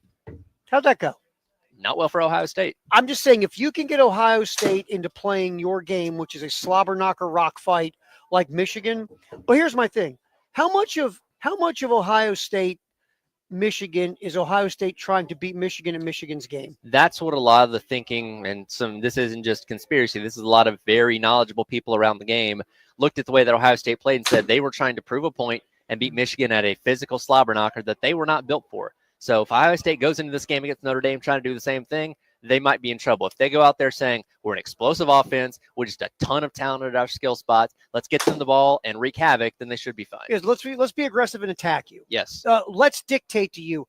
Michigan dictates to Ohio State.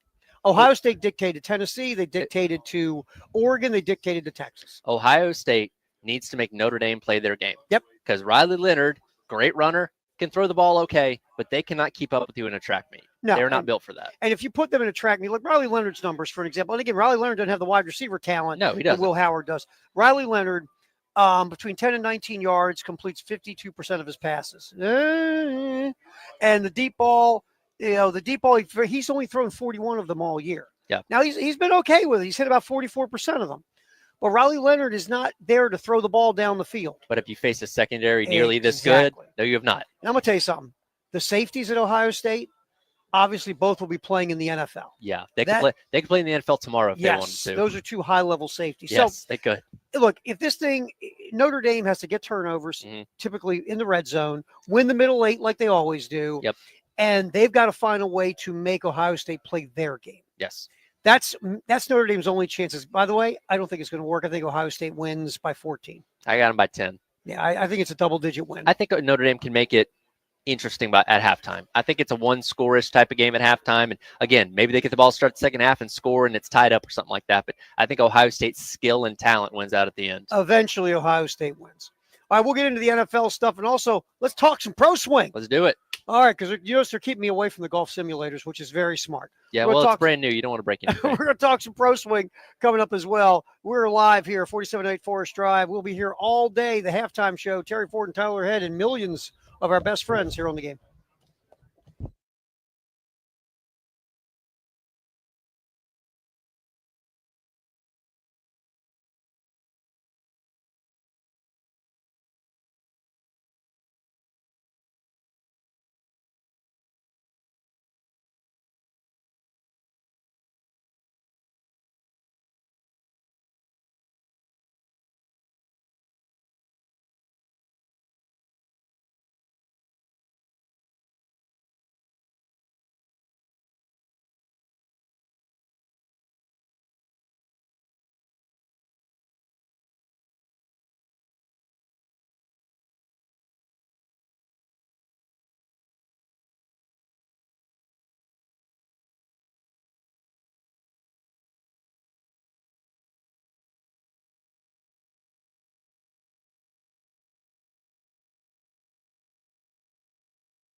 Usually we're talking football in the 1 o'clock hour, which we'll get back to.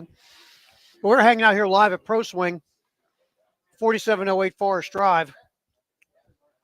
And if you're looking to, I don't know, be part of a league, maybe you just want to, book it for you and a bunch of buds, maybe there's a party, whatever you want to do, you call 803-528-1617. Now, the real grand poobah and the brains behind this thing, forget Geddes. What is your official title in this joint? I'm the general manager. So, do you have a card that says General Manager Steven? I do, actually. Look at you. Oh, look at that. Check that You out. do have General Manager officially Steven. official. That's official.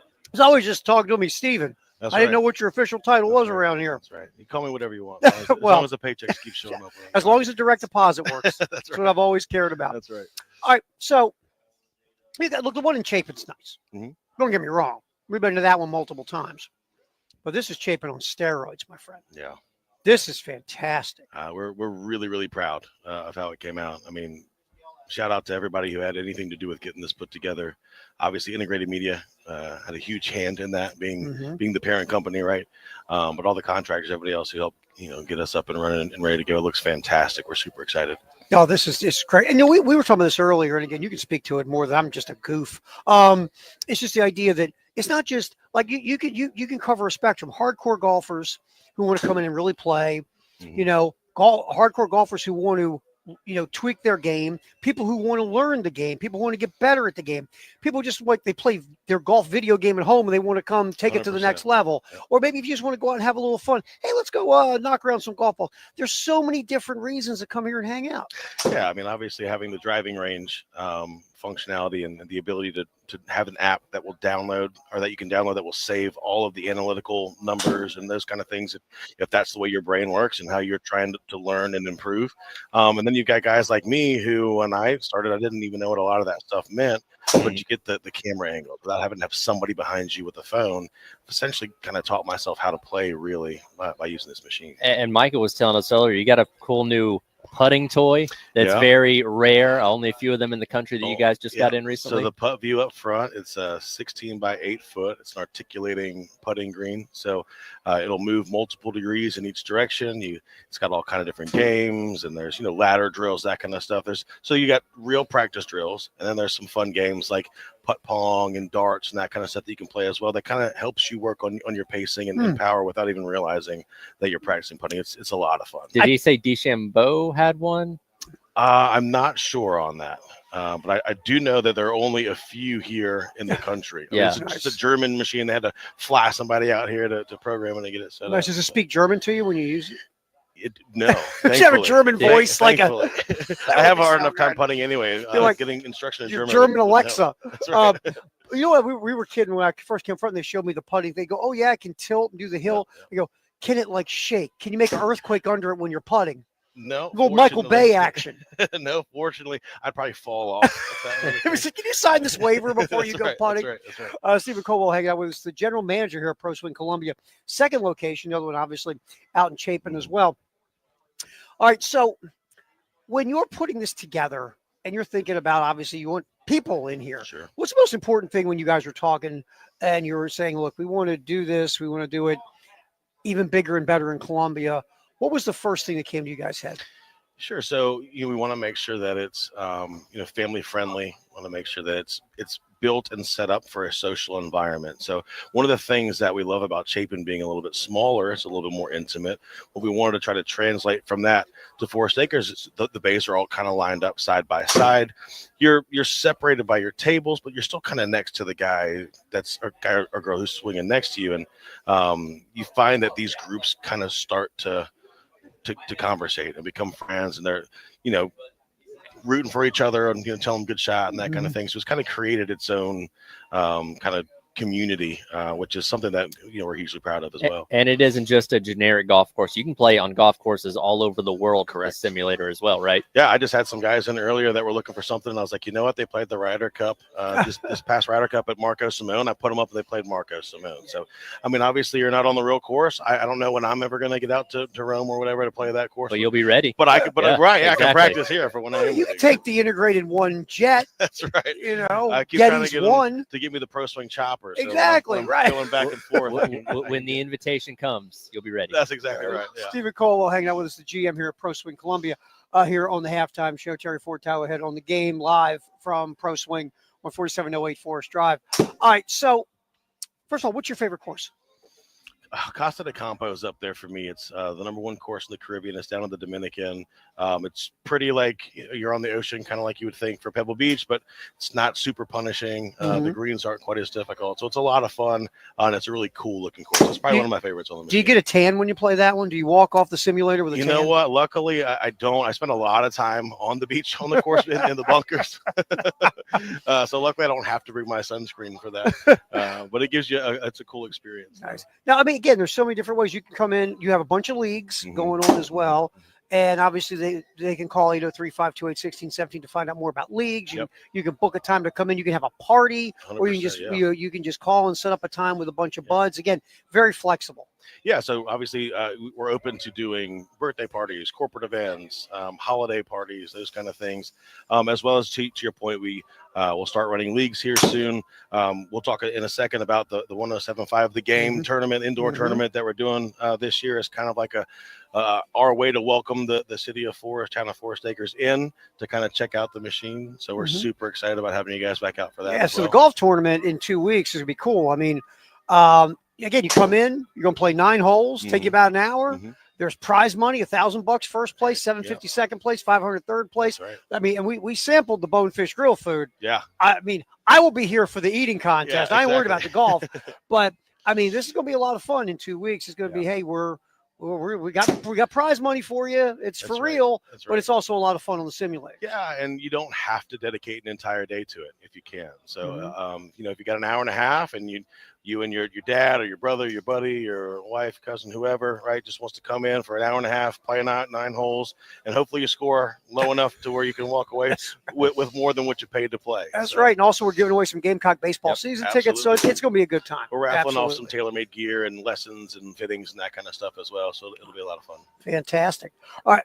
Steven, it's always good hanging out with you, my man. We appreciate you. We appreciate you guys, Michael, Nathan, all of you. Yeah. You know, we always love coming hanging out with you. We're with Integrated Media, Pro Swing. So thanks a lot for jumping in here, man. Out here. Thank you very much. Appreciate you guys. Thank you. And by the way, you made great cookies. You're the man. Oh, yeah. I try. Thanks, guys. Steven Colwell, the general manager here at Pro Swing Columbia. All right, we'll jump back in with more football in the 1 o'clock hour, sponsored by Atlantic Windows and Doors, and get our Firehouse up. Text the hour at 803-404-6100. Halftime show with Terry Ford and Tyler Head and a lot of our best friends at Pro Swing in Columbia. We're here till 3 on the game.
All right, we have some interesting SEC news just broken by our reporter, Michael Geddes, on the ground in the SEC. We're going to get to that real quick here in a minute.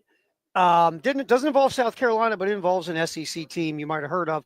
First of all, let's get our Firehouse up text, the hour 803-404-6100. Yeah, so going back to our conversation about Trey Wallace from Penn State, a listener brings up an interesting point here. Jeff says the last Penn State game, there were 0 receptions by wide receivers, Right. correct? Exactly. Of course, that was the Orange Bowl Mhm. last week. Tyler Warren made his catches, but no non-tight end or running back made a reception. And let's go back to the conversation about Koloniki, where, again, very much featured a really good tight end. Maybe, I'm just speculating here, maybe Trey Wallace was frustrated with the role he felt like he was going to play in the Koloniki Oh, offense going forward. yeah. And after a game like that, Yeah. maybe he thinks, hey, I could have made a difference if I would have gotten the ball more. And maybe he just looks at it as we're trying to look at this thing on every angle. Maybe he looks at it like this is not an offense that I feel is wide receiver friendly enough for me to showcase my skills and abilities. Let's go back to Kansas. I'm just doing this off the top of my head. I'd have to go look at when Koloniki was at Kansas. Were there wide receivers who shined in that offense? Maybe just because Warren is so good that he became the go-to option in that offense. I don't know, but that is an interesting point the texter brings up. Yeah, that was one of the criticisms that I didn't agree with when a lot of people said Penn State should have played for overtime because, a wide receiver hadn't caught a pass. Warren was getting all the targets, and the way the game was flowing, it probably you just weren't getting the ball downfield in the passing game to the wideouts. Right. Now, I didn't agree with that. I thought be aggressive, try to win the game. But I would have to go research Kansas and see under Koloniki what the wide receivers did in his offenses, because they had some good offenses at Kansas. Right. So that's a very interesting point, though. I do like that. Yeah, that's Very- definitely food for thought, like things that make you go, right? Because, again, he was potentially going to be featured as the main guy, but again, maybe he didn't. And I don't know what the tight end depth chart looks like at Penn State right now. Maybe there's another guy that he's looking at and say, well, that guy's going to get a bulk of the receptions next year, and I'm going to be in the same boat again. Yeah, I mean, there again, that's an angle of, again, your opportunities. What do you feel like? Is the offense tailored to your skills or tailored to your position group skills? Is this an offense that is never going to really give you a lot of targets? You feel like, whether it is or it isn't, it just matters how you feel. Right. So that's an interesting text. Thank you very much, 803-404-6100. All right, so Mike Bobo, the controversial offensive coordinator at Georgia, is no longer the offensive coordinator. So we're getting conflicting reports. Oh. So our guy Michael gave us the initial rumor that was out there. Now, this was first put out there by Buck Bellew, the former Georgia quarterback, now on the radio in Atlanta at 680 The Fan. Apparently on his show earlier on today, he made mention, according to him, that Bobo was going to be stepping away due to health reasons. I checked in with some of these other sources around. Writing to Bolsey at Rivals.com says at this time, they don't have any information on that. Doesn't say it's not true. Haven't got the secondary confirmation on that just yet. But again, Buck Bellew, very connected to the program, obviously a well-respected media member around Georgia football. He said that Mike Bobo will be stepping away. So this is going to be something to watch. Okay, let's play this game real quick about that announcement by Buck Bellew. Bellew's connected. Yes. Knows the program, turned around and handed off to Herschel Walker. Yes, that's what made him famous. Yes. Buck Bellew should, every time Buck Bellew ends the year, he should cut a check to Herschel Walker. Oh, for sure. Thank you for my life. He didn't do much in that national championship game. He handed off. All right, Buck Bellew's well connected. Yes, he is. And I'm guessing Buck Bellew is in good standing with the coaching staff at Georgia. Yes. Here's my thought. My thought is someone told Buck Bellew this. Probably. And they let Buck Bellew run with it. Because if you tell Buck Bellew not to say it and he says it, what does that do for Buck Bellew's relationship? Probably hurts it a little bit. So if you're Buck Bellew, it's not in your best interest to run to the microphone with a story you were told not to say anything about. You would think there's some concrete evidence to support this happening. And again, no other insiders have gotten knowledge of this. But again, he and Bobo could be the best of friends. Yeah. And he could have texted him this morning and said, hey, here's the deal. And, the full stuff hasn't come out yet. So I'm not saying it's not true. Right. Just waiting for additional reports to confirm. Could have come from Bobo. Could have come from and one of the assistant coaches. Heck, could have come from Kirby. Who Yes. knows? Who knows? But I feel like Baloo is connected enough. This story, and again, if you're covering the team, in the old days, it was your job to confirm the story before running with it. Sure. So maybe people are actually doing old school stuff like confirming a story. Yes. So, but if Bobo does step down, then you have a nice opening. Yes. So So not officially official, no, but it's been put out there by somebody very well connected to the program. very interesting. So we will see where this goes. And if Bobo does step down again, not a lot of people at Georgia are brokenhearted. Not really. But this is what's interesting about Bobo's second tenure or 15th or whatever. I've lost track how many times Bobo walks around at Georgia. It's his fallback. Yeah. Look, Todd Monken was fantastic. You know my love for Todd Monken. And hey, Athens loved him too. And Todd Monken, watching what Todd Monken did last week with his scripted plays in the playoff game against Pittsburgh for the Ravens was a masterclass. Yeah. What he did last week. So Monken was really good.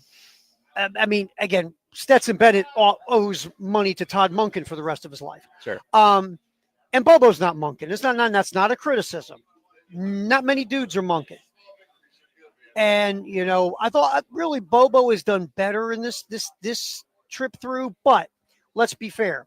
You lost Brock Bowers, first round pick in the NFL draft. Yep. You lost Ladd McConkey, a second round pick in the NFL draft. You didn't. You got a bunch of guys you thought were going to replace them, and the wide receivers just didn't step up. Sure. The offensive line wasn't as good as it's been in the past. You didn't have a marquee running back to step up. I mean, ATN was always hurt. Yep. How much of that was Bobo and what he did as a coordinator or a play caller? I mean, that's a legitimate question too. Also, by the way, he's had health issues in the past. Yeah. Left the Colorado State gig because he was having issues with blood clots, stuff like that. So something like this would fall in line with things that have happened to him previously. Again, this is just according to Buffalo as of right now, but keep an eye on it because if it is indeed true, I'm sure those reports will come out as the day goes along. Yeah, it's very interesting. Possible opening speculation at the moment. Georgia. Yes. Very interesting. All right, we'll get back in here. What's trending at 2 is the NFL playoffs. We got the divisional round, 4 games. One is Behemoth versus Behemoth. That's going to be very interesting in the frigid cold of North.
golfclub.com.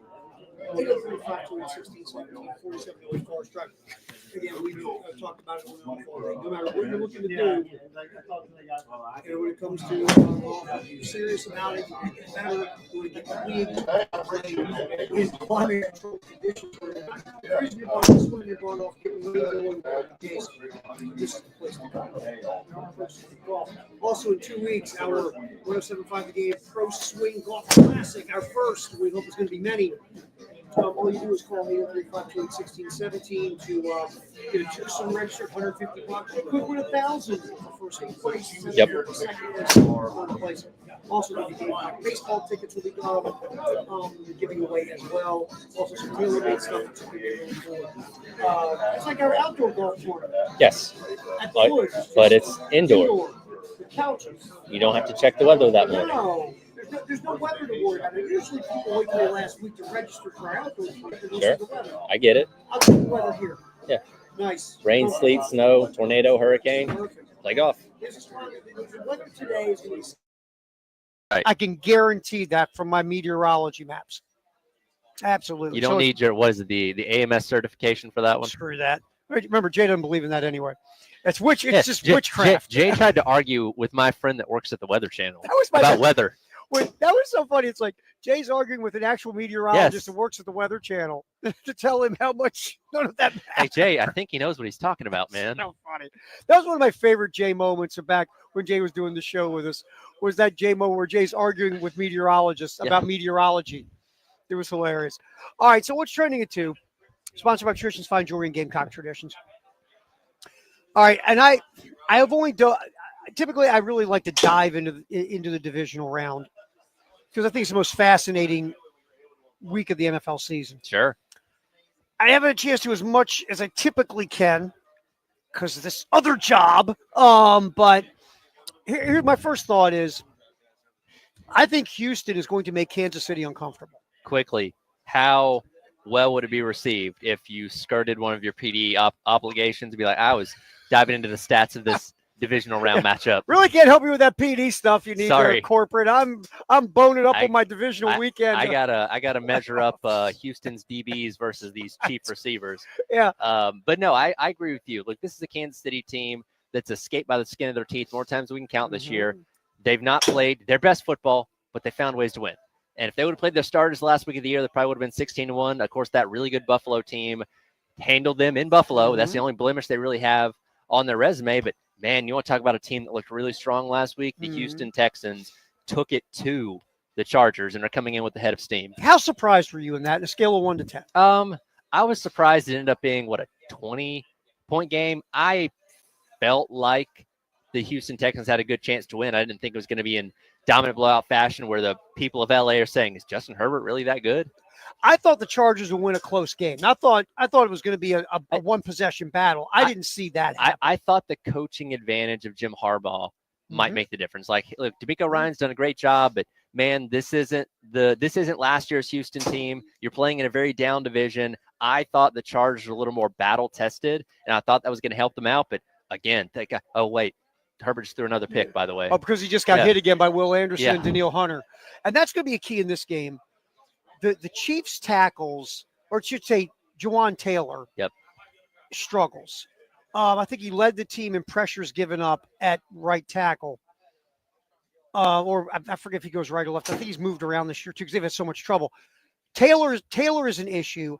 Will Anderson lining up across from Taylor could end up putting Patrick Mahomes in the hospital. And Patrick Mahomes has been sacked more times this year than any other time in his career. Houston is 4th in the NFL in sacks during the regular season. They're going to be bringing heat off the edge consistently throughout this game. And again, forcing them to get that ball out quick. And again, this is not the same explosive Kansas City offense we've seen in years past. So they're going to have to go out there and manufacture ways to get the ball to their guys and score points.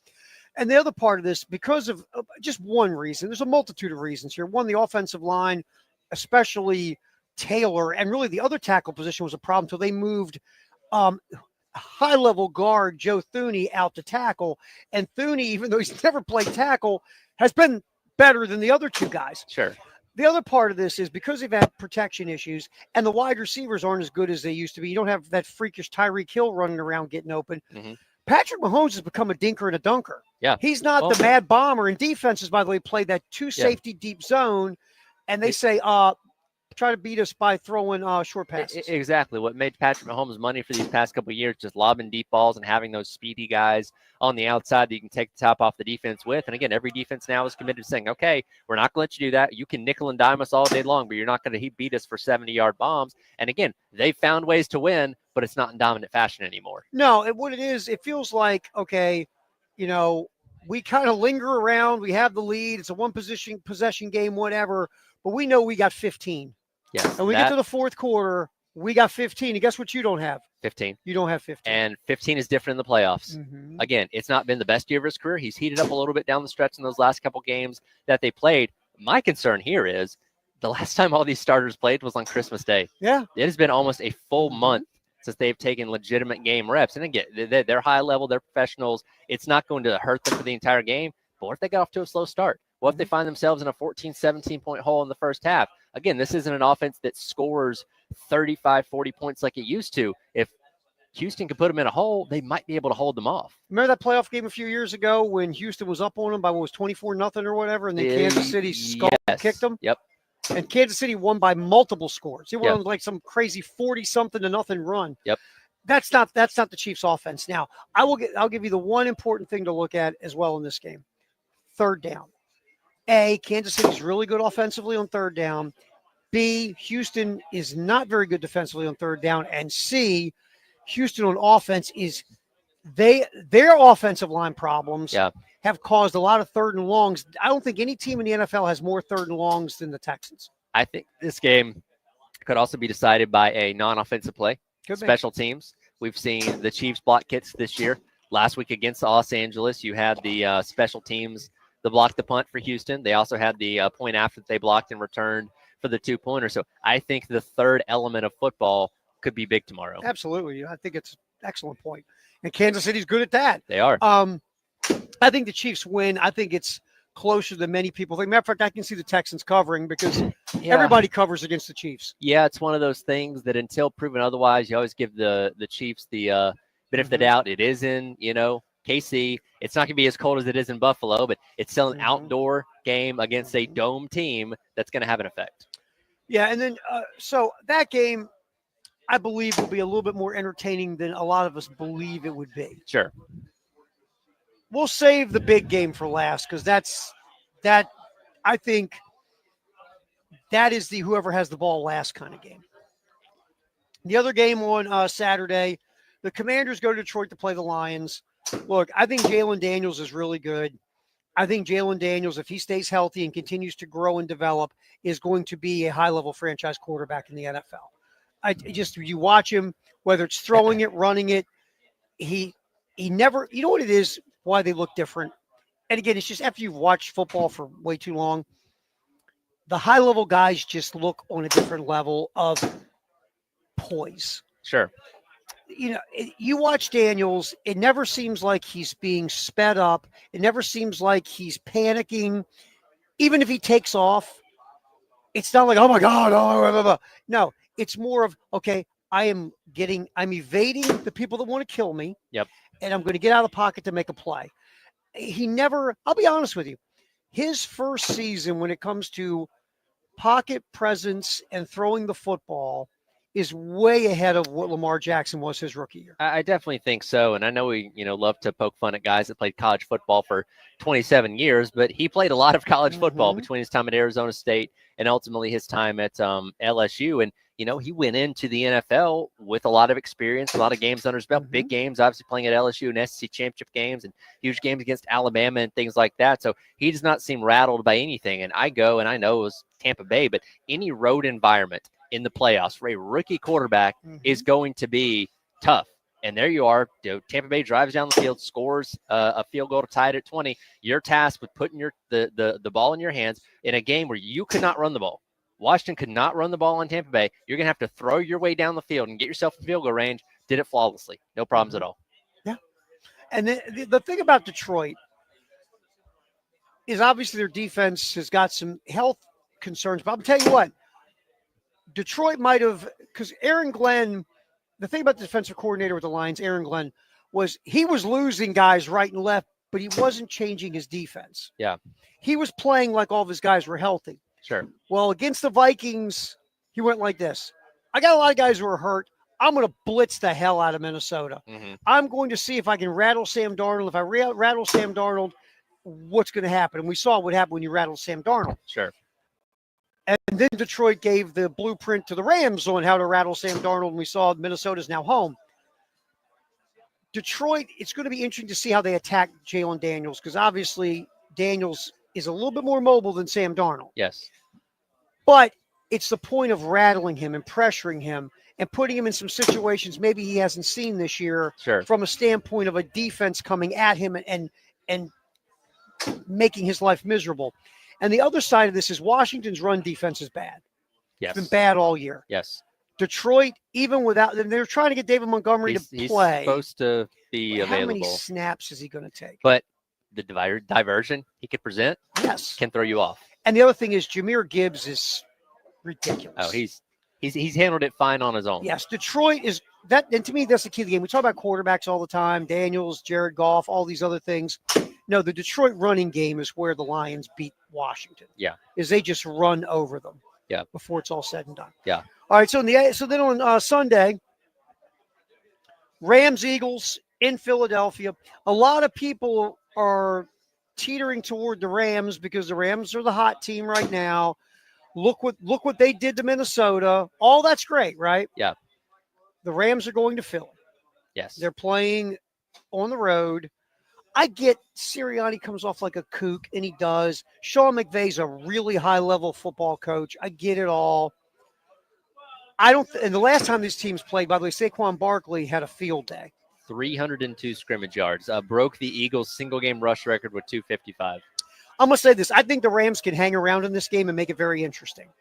And would I be surprised if the Rams won? Of course not. But I'm going to say this.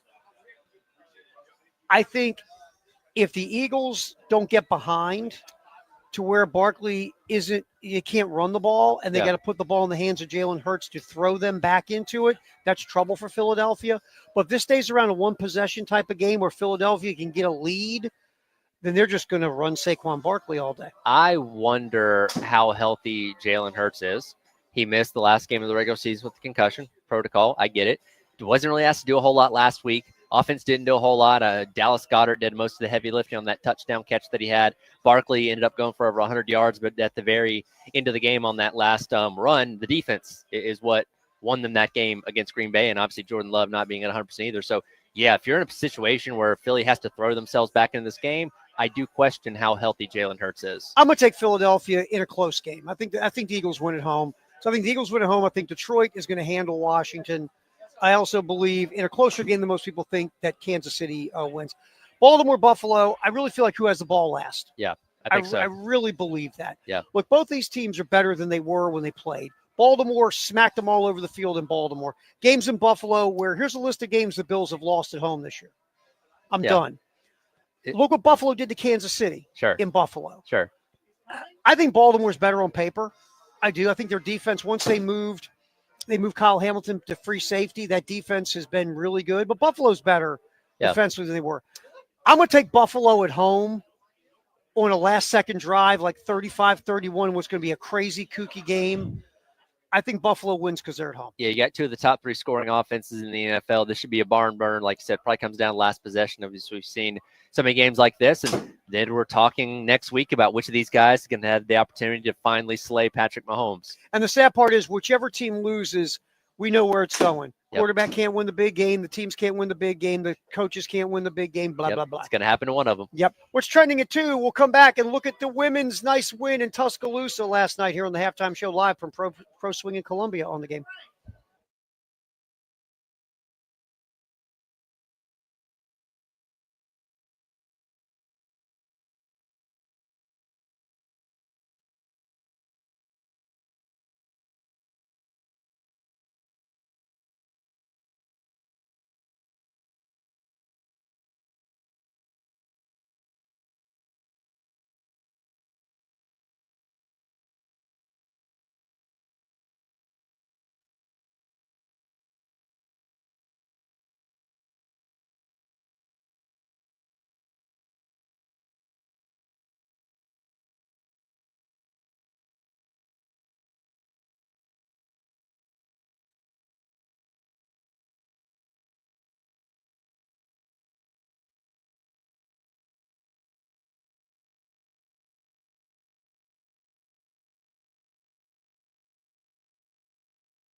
It was more about what Alabama was doing to us. I thought they did a good job of just controlling tempo. I thought we played at their pace, and they stuck around to the end of the game and made it a 2-possession game. And I mean, what we weren't doing was executing. I mean, they made it hard for us to catch. We weren't getting open, so they disrupted the flow of our offense, and we got to get better. All right, there's Dawn Staley discussing the win, the 18-point win in Tuscaloosa. The way you hear Dawn, South Carolina won by a buzzer beater from half court. Yep. No, And instead they won by 18, Tyler. by the standard of what we expect, that was a disappointing game.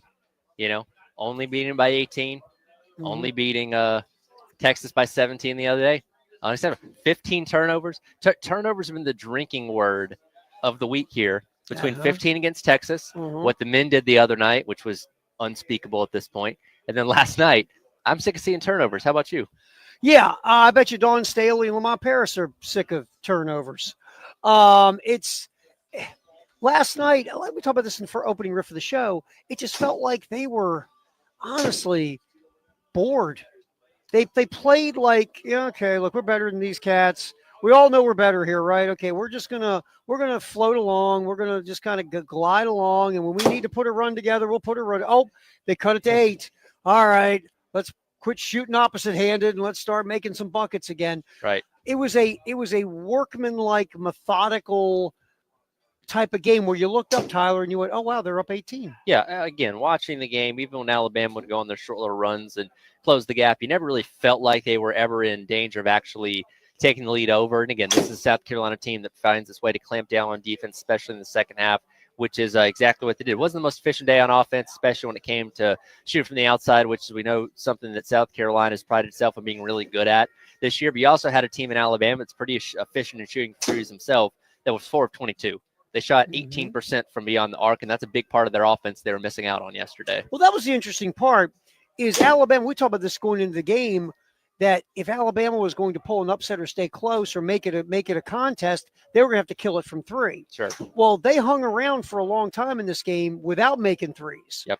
And then finally, South Carolina pulled away in the fourth quarter, 22-10 in the last period. Yep. But Alabama, they stuck in that game without, torching it from 3. Yep. Which we thought they had to, and they didn't. Now, South Carolina didn't make their threes. They hit over 50% of their 2s, but they struggled from 3 in the game. Yep. They crushed Bama on the glass, 18 offensive rebounds. But again, part of it is you have 15 turnovers. You're losing possessions, and Alabama, to their credit, like Dawn was talking about, the pace, Alabama controlled the tempo and pace of the game. And that was a problem for South Carolina. But Dawn gets to coach. See, these are the best things. Getting a win where you can go turn on the film and coach, that's almost like the best thing. Well, and you still also have the teaching point of the UCLA loss as well that we talked about. Obviously you don't want to lose. You want to keep on winning. But sometimes being able to point out and say, look what happens when you don't play your best. You get beat by a much better team. So you have that teaching point, and then you have the 2 straight games with 30 combined turnovers. What's wrong with you guys? Joyce Edwards had a big day. The freshman went for 21 points, 7 of 10 from the floor, also pulled down 6 boards as well. Here's Dawn Staley. Let's get cut to 21 there, Ed Bird, talking about Edwards' performance.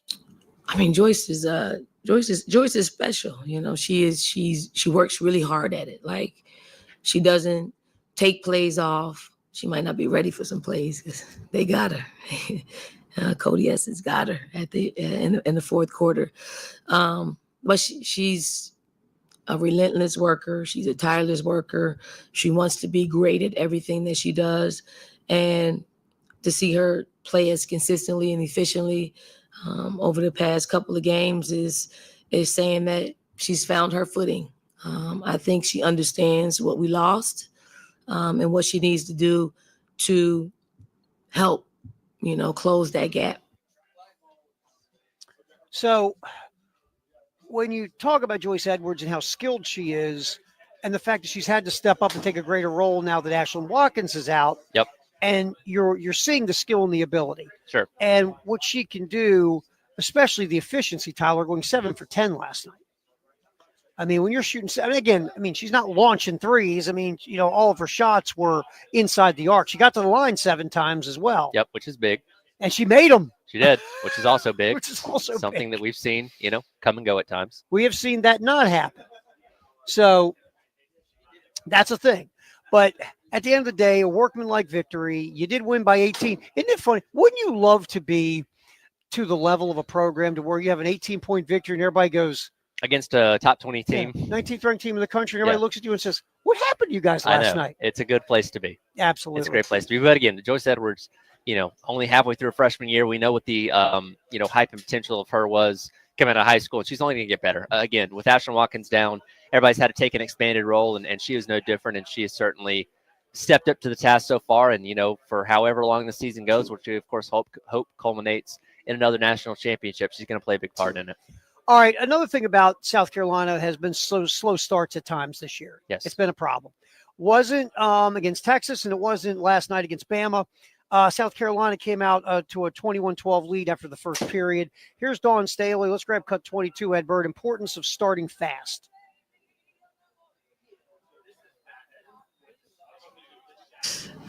I mean, it's crucial for us to get off to quick starts because that's something that we haven't done consistently all season long. It helps us. I mean, we needed the cushion. We needed the cushion in order for us to just hold on to the lead and hold on to some momentum, even though it was slipping away from us. But the cushion was good for us. I mean, we're usually a better second quarter team than we played today, but that was attributed to how they played us.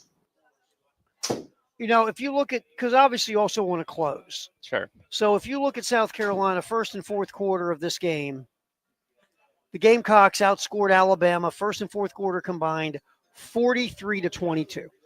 There's your game. Yep. Pretty much. Yeah, you'll certainly take that. And obviously, the later you get in this game, it's where your depth really plays a factor. In the fourth quarter, they outscored Alabama's bench 23-2 and routed them pretty good over the course of the entire game. And I know Alabama was obviously without Sarah Ashley Barker, who's their best player, and Carolina, of course, down Ashlyn Watkins. But again, this team is deep, and everybody steps up and plays their role. And again, another quality win against a quality opponent. And you're now 2 games into this 5-game stretch of ranked opponents and haven't had to sweat too much so far. Nope. Next up, Oklahoma, Sunday at CLA, 2:30 pregame, 3 o'clock tip. We have tickets. We do have tickets. Yeah, between now and the top of the hour, 3 o'clock, we'll give away a pair of tickets for that game. So, For Ed sure. Bird, be ready. We'll tell you when. So that will be coming up between now and 3 o'clock. All right, halftime show live at Pro Swing in Columbia, proswingcolumbia.com, 4708 Forest Drive, 803-528-1617. You can get all the information. We'll talk more about that between now and the end of the show as well. And the post-game show with Jane Elijah will be out here till 6 as well. Terry Ford, Tyler Head, halftime show. You know what today is, Tyler? The greatest day in the history of the world. We're going to talk about it next here on the halftime show on the game.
Oh, greatest day in the history of the world is January 17th.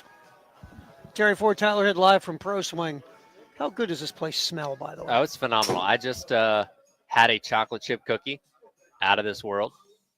That cranberry macadamia cookie. See, I'm not usually is- like a fruit in a cookie type of person, but I can't lie to you. It's pretty darn good. Did not suck. It did not suck at No, all. not at No. all. They've treated us well here today. I'm going to tell you what, and seriously, Michael, Nathan, Steven, David, the whole crew have been great with us today. I mean, they're just good dudes to begin with. We deal with them with Integrated Media, Pro Swing out in Chapin, and now the Columbia version. When they find out we're sleeping on the couches, they're probably not going to like us as much anymore. I think we're curled up here. Yeah. Or we're walking around in our pajamas. Yeah. Yeah, they might frown upon that. I think we're going to set off the sensors at night. That could be. How about the cameras? That's going to be Yeah, creepy it's when they gonna be a look at problem. the surveillance cameras and Because see again, us. they're professionals at setting up technological equipment, so I imagine they have this place bugged pretty I was well. going to say, you think they got a camera everywhere? The little lasers in spy movies, you got kind of like Yes. bend around. They probably got those. To get to the So, bathroom. They'll detect us pretty quickly, Oh, I'm yeah. sure. So we appreciate everything those folks do. And of course, they are the masterminds behind the live stream That's right. for But by the us way, here at the game. for everybody that's tuned in today, you get to check out our fancy new camera angle Yes. where you can see both of us. With our fancy new camera. And it's very helpful. So hello to everyone on the live stream That's watching. right. Man, it's a very now you can actually see everyone, not That's just right. the person who has their laptop hooked to StreamYard when we're on location. So Yes, we have the latest and cutting edge technology. look at us go. All right. Greatest day in the history of the world. We always start old school. This day in 1961, some rookie named Oscar Robertson becomes the youngest player to win the NBA All-Star Game MVP award. Robertson scored 23, dished out 14 assists as the East beat the West.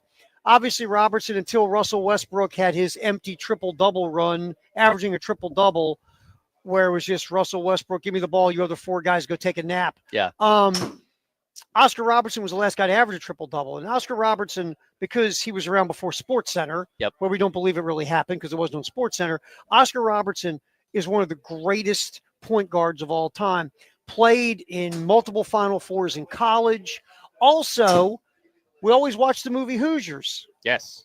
One of the teams that lost to that real team that the movie Hoosiers is based upon, Milan High School, Oscar Robertson's team, I think it was Crispus Attucks High School Okay. Did in not know that. Indianapolis, I How believe it about that? was.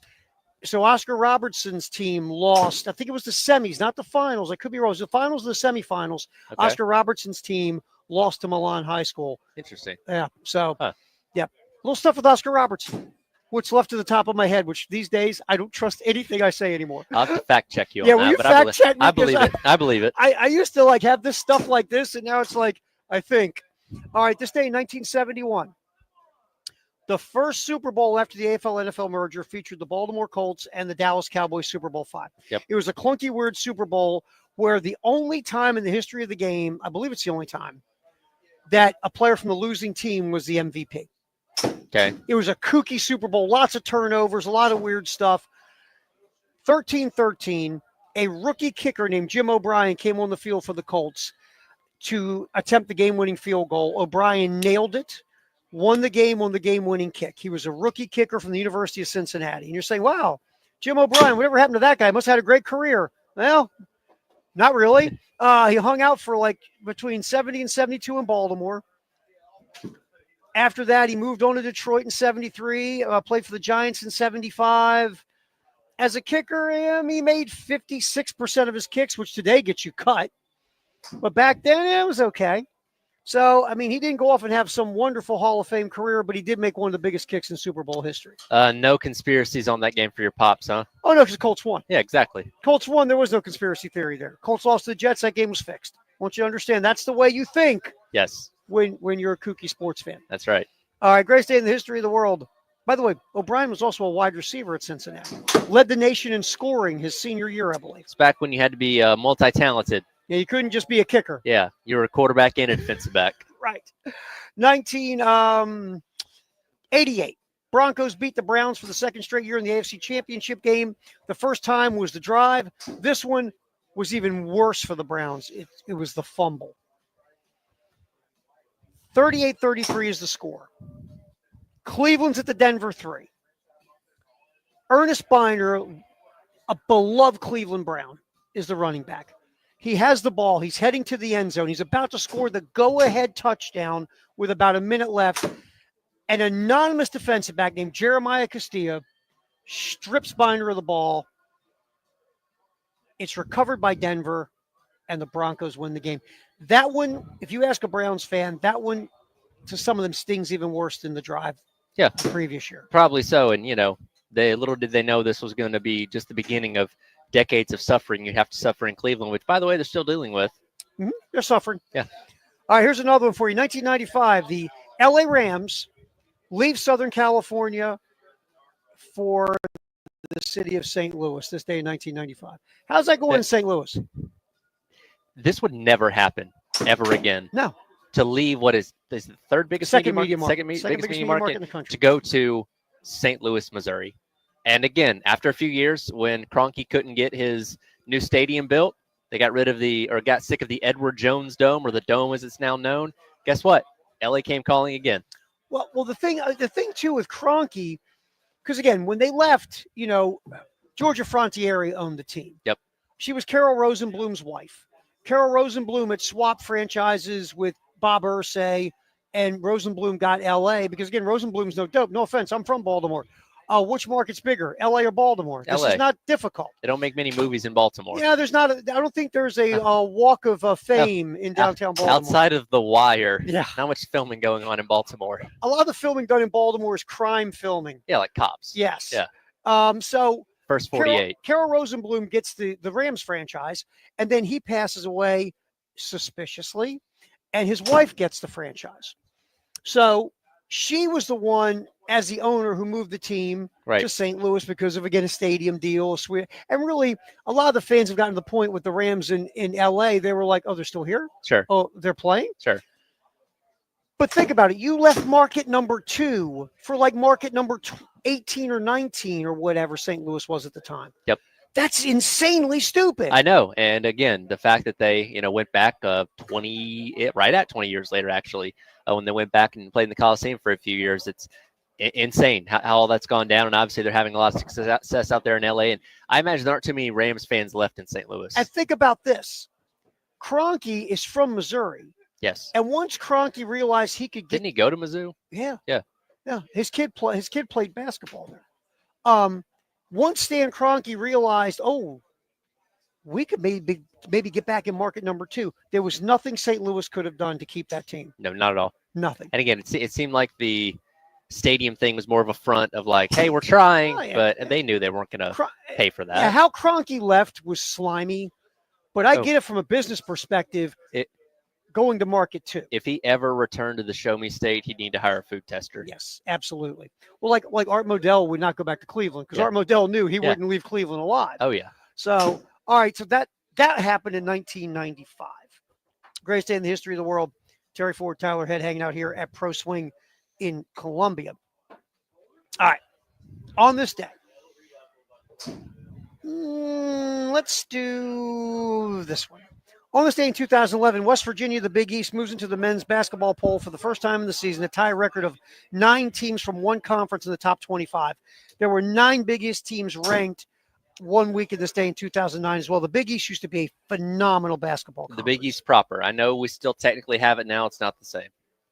No, because of everything that's happened in the world. But the Big East basketball, especially when I was a young Terry Ford, when you had Georgetown and St. John's and Villanova and all these heavyweights, 3 of them were in the Final Four one year. It was the standard. Yeah, Luke Carnesecca in his sweater. Raleigh Massimino, we all knew he was really part of the Mafia. John Thompson with his towel. I mean, that conference was iconic in college basketball. Yep. 2012. LeBron James becomes the youngest player in NBA history to record 20,000 career points as the Heat beat Golden State. James just about roughly a year ahead of when Kobe Bryant did it at age 29. Yep.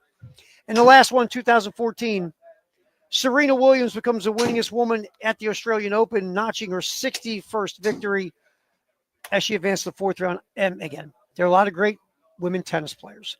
There was Martina Navratilova. There was, Steffi Graf. There was, but to me, Serena Williams is best women's tennis player I've ever seen in my lifetime. Hard to argue with that. Unreal. She Yep. was just unreal. How powerful. She was. That's kind of always want to see her like go just down to the local tennis courts and like put that like Eli Manning did with the fake face. Sure. The what was it? Powers. What was it? Um. You know what I'm talking about. Yeah, I know what you're talking about. Yeah. I want to see her put on like the fake face so she doesn't look like Serena Williams and go play tennis against people and just beat the snot out of everybody I'd pay to see that. and drive away in a minivan. Right. That'd be so good. That'd be phenomenal. All right, greatest day in the history of the world. Firehouse Sub Text the hour 803-404-6100. That is coming up next. Terry Ford, Tyler Head. We're hanging out here at Pro Swing in Columbia. We'll talk more about all the cool things at Pro Swing as well in our final segment. Then we'll hand it off to Jay and Elijah and the post-game show that's coming up next here on The Game in Columbia, Florence, and Myrtle Beach.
All right, we are hanging live at Pro Swing in Columbia. Halftime show, Terry Ford, Tyler Head. Ed Bird now is taking over the controls. He smacked Dave upside the head and took the wheel. So we've got Ed Bird up until 6. Ed will be helping us out. We appreciate it here on the game as we are at 4708 Forest Drive in Columbia. Place is just so good. Elijah Campbell here with us to hand off, sponsored by Little Pigs on Alpine. How cool is this place, Bub? This place is sick. Now, you're not. Look. None of us are golfers. So No. let's not pretend. None of Yeah. us three are golfers. Quote the Big I was Lebowski, you're I was a obviously not decent Wii golfer. golfer back in the day. I was okay. Not bad. You're a Wii Yeah. golfer. I could That doesn't I was count. better at Wii Wii golf. tennis. No. I was No, better no. at Wii tennis. Let me tell you let's what. say that. My daughter, when she was like 4 or 5, was a Wii bowling machine and a Wii tennis. She was the Serena Williams of Wii tennis. Wet and losing. And she was Yeah. 4 or 5. Yeah. She would bowl and she would throw the ball down the alley so fast the Wii would make a noise. Oh.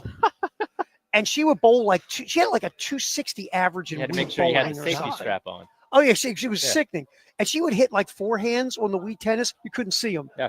Obviously, she ready. As an athlete, she peaked at age 4 or 5. But anyway, she was a Wii golfing in that- maniac. in that moment, nobody was better. Exactly. So you were a Wii golfer. I was a good Wii golfer. Hmm. I never got a hole in one. Some eagles, some bogeys. Mhm. You Never know, hole in one. never a hole in one. Did you do the video game golfing? The Wii, yes. The Wii. So like the Wii Sports, man, was the perfect Wasn't party that game. cool? Like a perfect party Because game. You you- got uh-huh. some homies over. You were physically mimicking like Tiger Woods PGA on PlayStation. It's like, all right, I'm gonna pull the right analog stick back or hold the X button. Like and it's not flip a it full forward. golf experience, but when you're doing this, like You feel like you're getting into playing. it. Exactly. especially the boxing too. Oh, the my boxing God. was fun. That was so much fun. I You- play like the Rocky music in the background while I'm up there The going at it. workout you got at Wii boxing, man. I did it a couple of times. I was covered in sweat, like I really Drenched. fought somebody. It was Drenched. ridiculous. It was ridiculous. All right. Minus the head trauma of Yeah, actually I don't fighting have. I somebody. didn't get any CTE, thank God, Yes. out of that. But no cauliflower ear. All right. So what do you got there on the old Firehouse sub text line? Feel free to send in your game predictions for Monday night. Richard's got a bold one. Notre Dame 27-14 over Ohio State. That's a 2-score win. That's interesting. Look, I don't know if that's going to happen. I don't think that's going to happen. But look, we've seen goofiness occasionally in this game, right? It's very rare, but occasionally it does happen where the team you don't think has any business in winning pulls a W. All right, let's do this real quick for the three of us. Okay. All right, I'll start. Tyler, what's the one thing Notre Dame has to do to win? I think they got to throw the ball. Throw the ball. Yeah. Throw the ball to win. Riley Leonard has to make plays in the passing game. Yeah. What do you got? Oh yeah, he's got to at least expand the defense a little bit. You can't. Well, Notre dink and Dame dunk can't Ohio line up State. and run against a very good Ohio State run You defense. can't dink and dunk against them all game. You got to be able to prove that So what you're do you a think? threat downfield. What's Yeah. yours? Notre Dame's got to force at least 3 turnovers. That's where I was going to go. Whoa. Notre Dame not only got to get turnovers, You but gotta be red aggressive. zone turnovers, Yeah. Gotta turn them into short points. fields, Points. because that's been their bread and butter. That's how they beat Georgia. Yeah, the offense isn't great. No, I it's mean, not, When, by when any they don't stretch. run the ball, they can't break you over the top. Until the Orange Bowl last week, they'd not trailed by double digits the entire season. Got Mhm. down 10-0 to Penn State. Once again, won that middle 8, made it tied in the third quarter, whole new ball game. Mhm. If Ohio State jumps on them like they did Oregon or Tennessee, It's this over. isn't a team that's built to No, come it's back over. from No. 21-3. And that's the thing too. That middle 8, it's not just a stat. The middle 8's been a thing for Notre They've Dame, owned it. and they've outscored opponents. I forget what is it. They've outscored It's- them by a ton in the middle 8. Yeah, just in the playoff alone, it's 20-3. But if you look at the first and fourth, you look outside the middle 8, they get outscored. Yeah, they do. Like that's where the bulk of their scoring comes. And so it's very. First of all, you give them props for halftime adjustments, and you give them props how they strategize their middle 8, which is a thing. It's MacGyvering around an offense that Yes. not explosive or super efficient. Again, to the credit They're of Notre self-aware. Dame, They're very self-aware Yes. as a team. they know what they can't do. They're not lying to themselves. No, they're not. No. So to me, I just think the things Notre Dame has to do, there's more than one. I said one just to see what we all would say. But like all three of these things have to happen in some way, shape, or form. Mhm. And Ohio State, and we brought this up earlier, and we always joke wear Michigan's jerseys on the field and then you can beat them. But even though Michigan, this is a defense that's sort of like Michigan's, very physical up front. They want to beat you up. They want to dictate to you, right? But how much of Ohio State's problem was Ohio State very cocky and they were so cocky they were better than Michigan. They said, Michigan, we're not going to just beat you. We're going to beat you playing your game. And how much did Ohio State learn from that? Because, again, if I'm Ryan Day, and look, Ryan Day, I think, is smarter than me. I hope for his sake. The last time you tried that would happen to you. So aren't you going to come out all brakes, all gas, no brakes? And aren't you going to get Smith involved in the first series? And aren't you going to script up a lot of kooky stuff and a lot of formations and motions and say, we're going to get the ball to our best guys because our best guys are better than your best guys? Shouldn't you do that? Yeah, trust 18, man. I think that's one of the reasons why they didn't do that against Michigan. I don't think they trusted Will Howard enough to win them that game. Yeah. Force a defense that's not seen a trio of receivers this good all season to try and slow them down. What do you got for the I think Ohio State wins by 2 scores. I think it's probably 31-17 Ohio State. 27-17. Yeah, I think we all believe. But look, to the texter, though, that could happen. Again, if Notre Dame dictates to Ohio State and Ohio State comes out and plays in that weird way they did against Michigan, or they get those red zone turnovers, or Riley Leonard can hit a couple shots down the field, things can happen.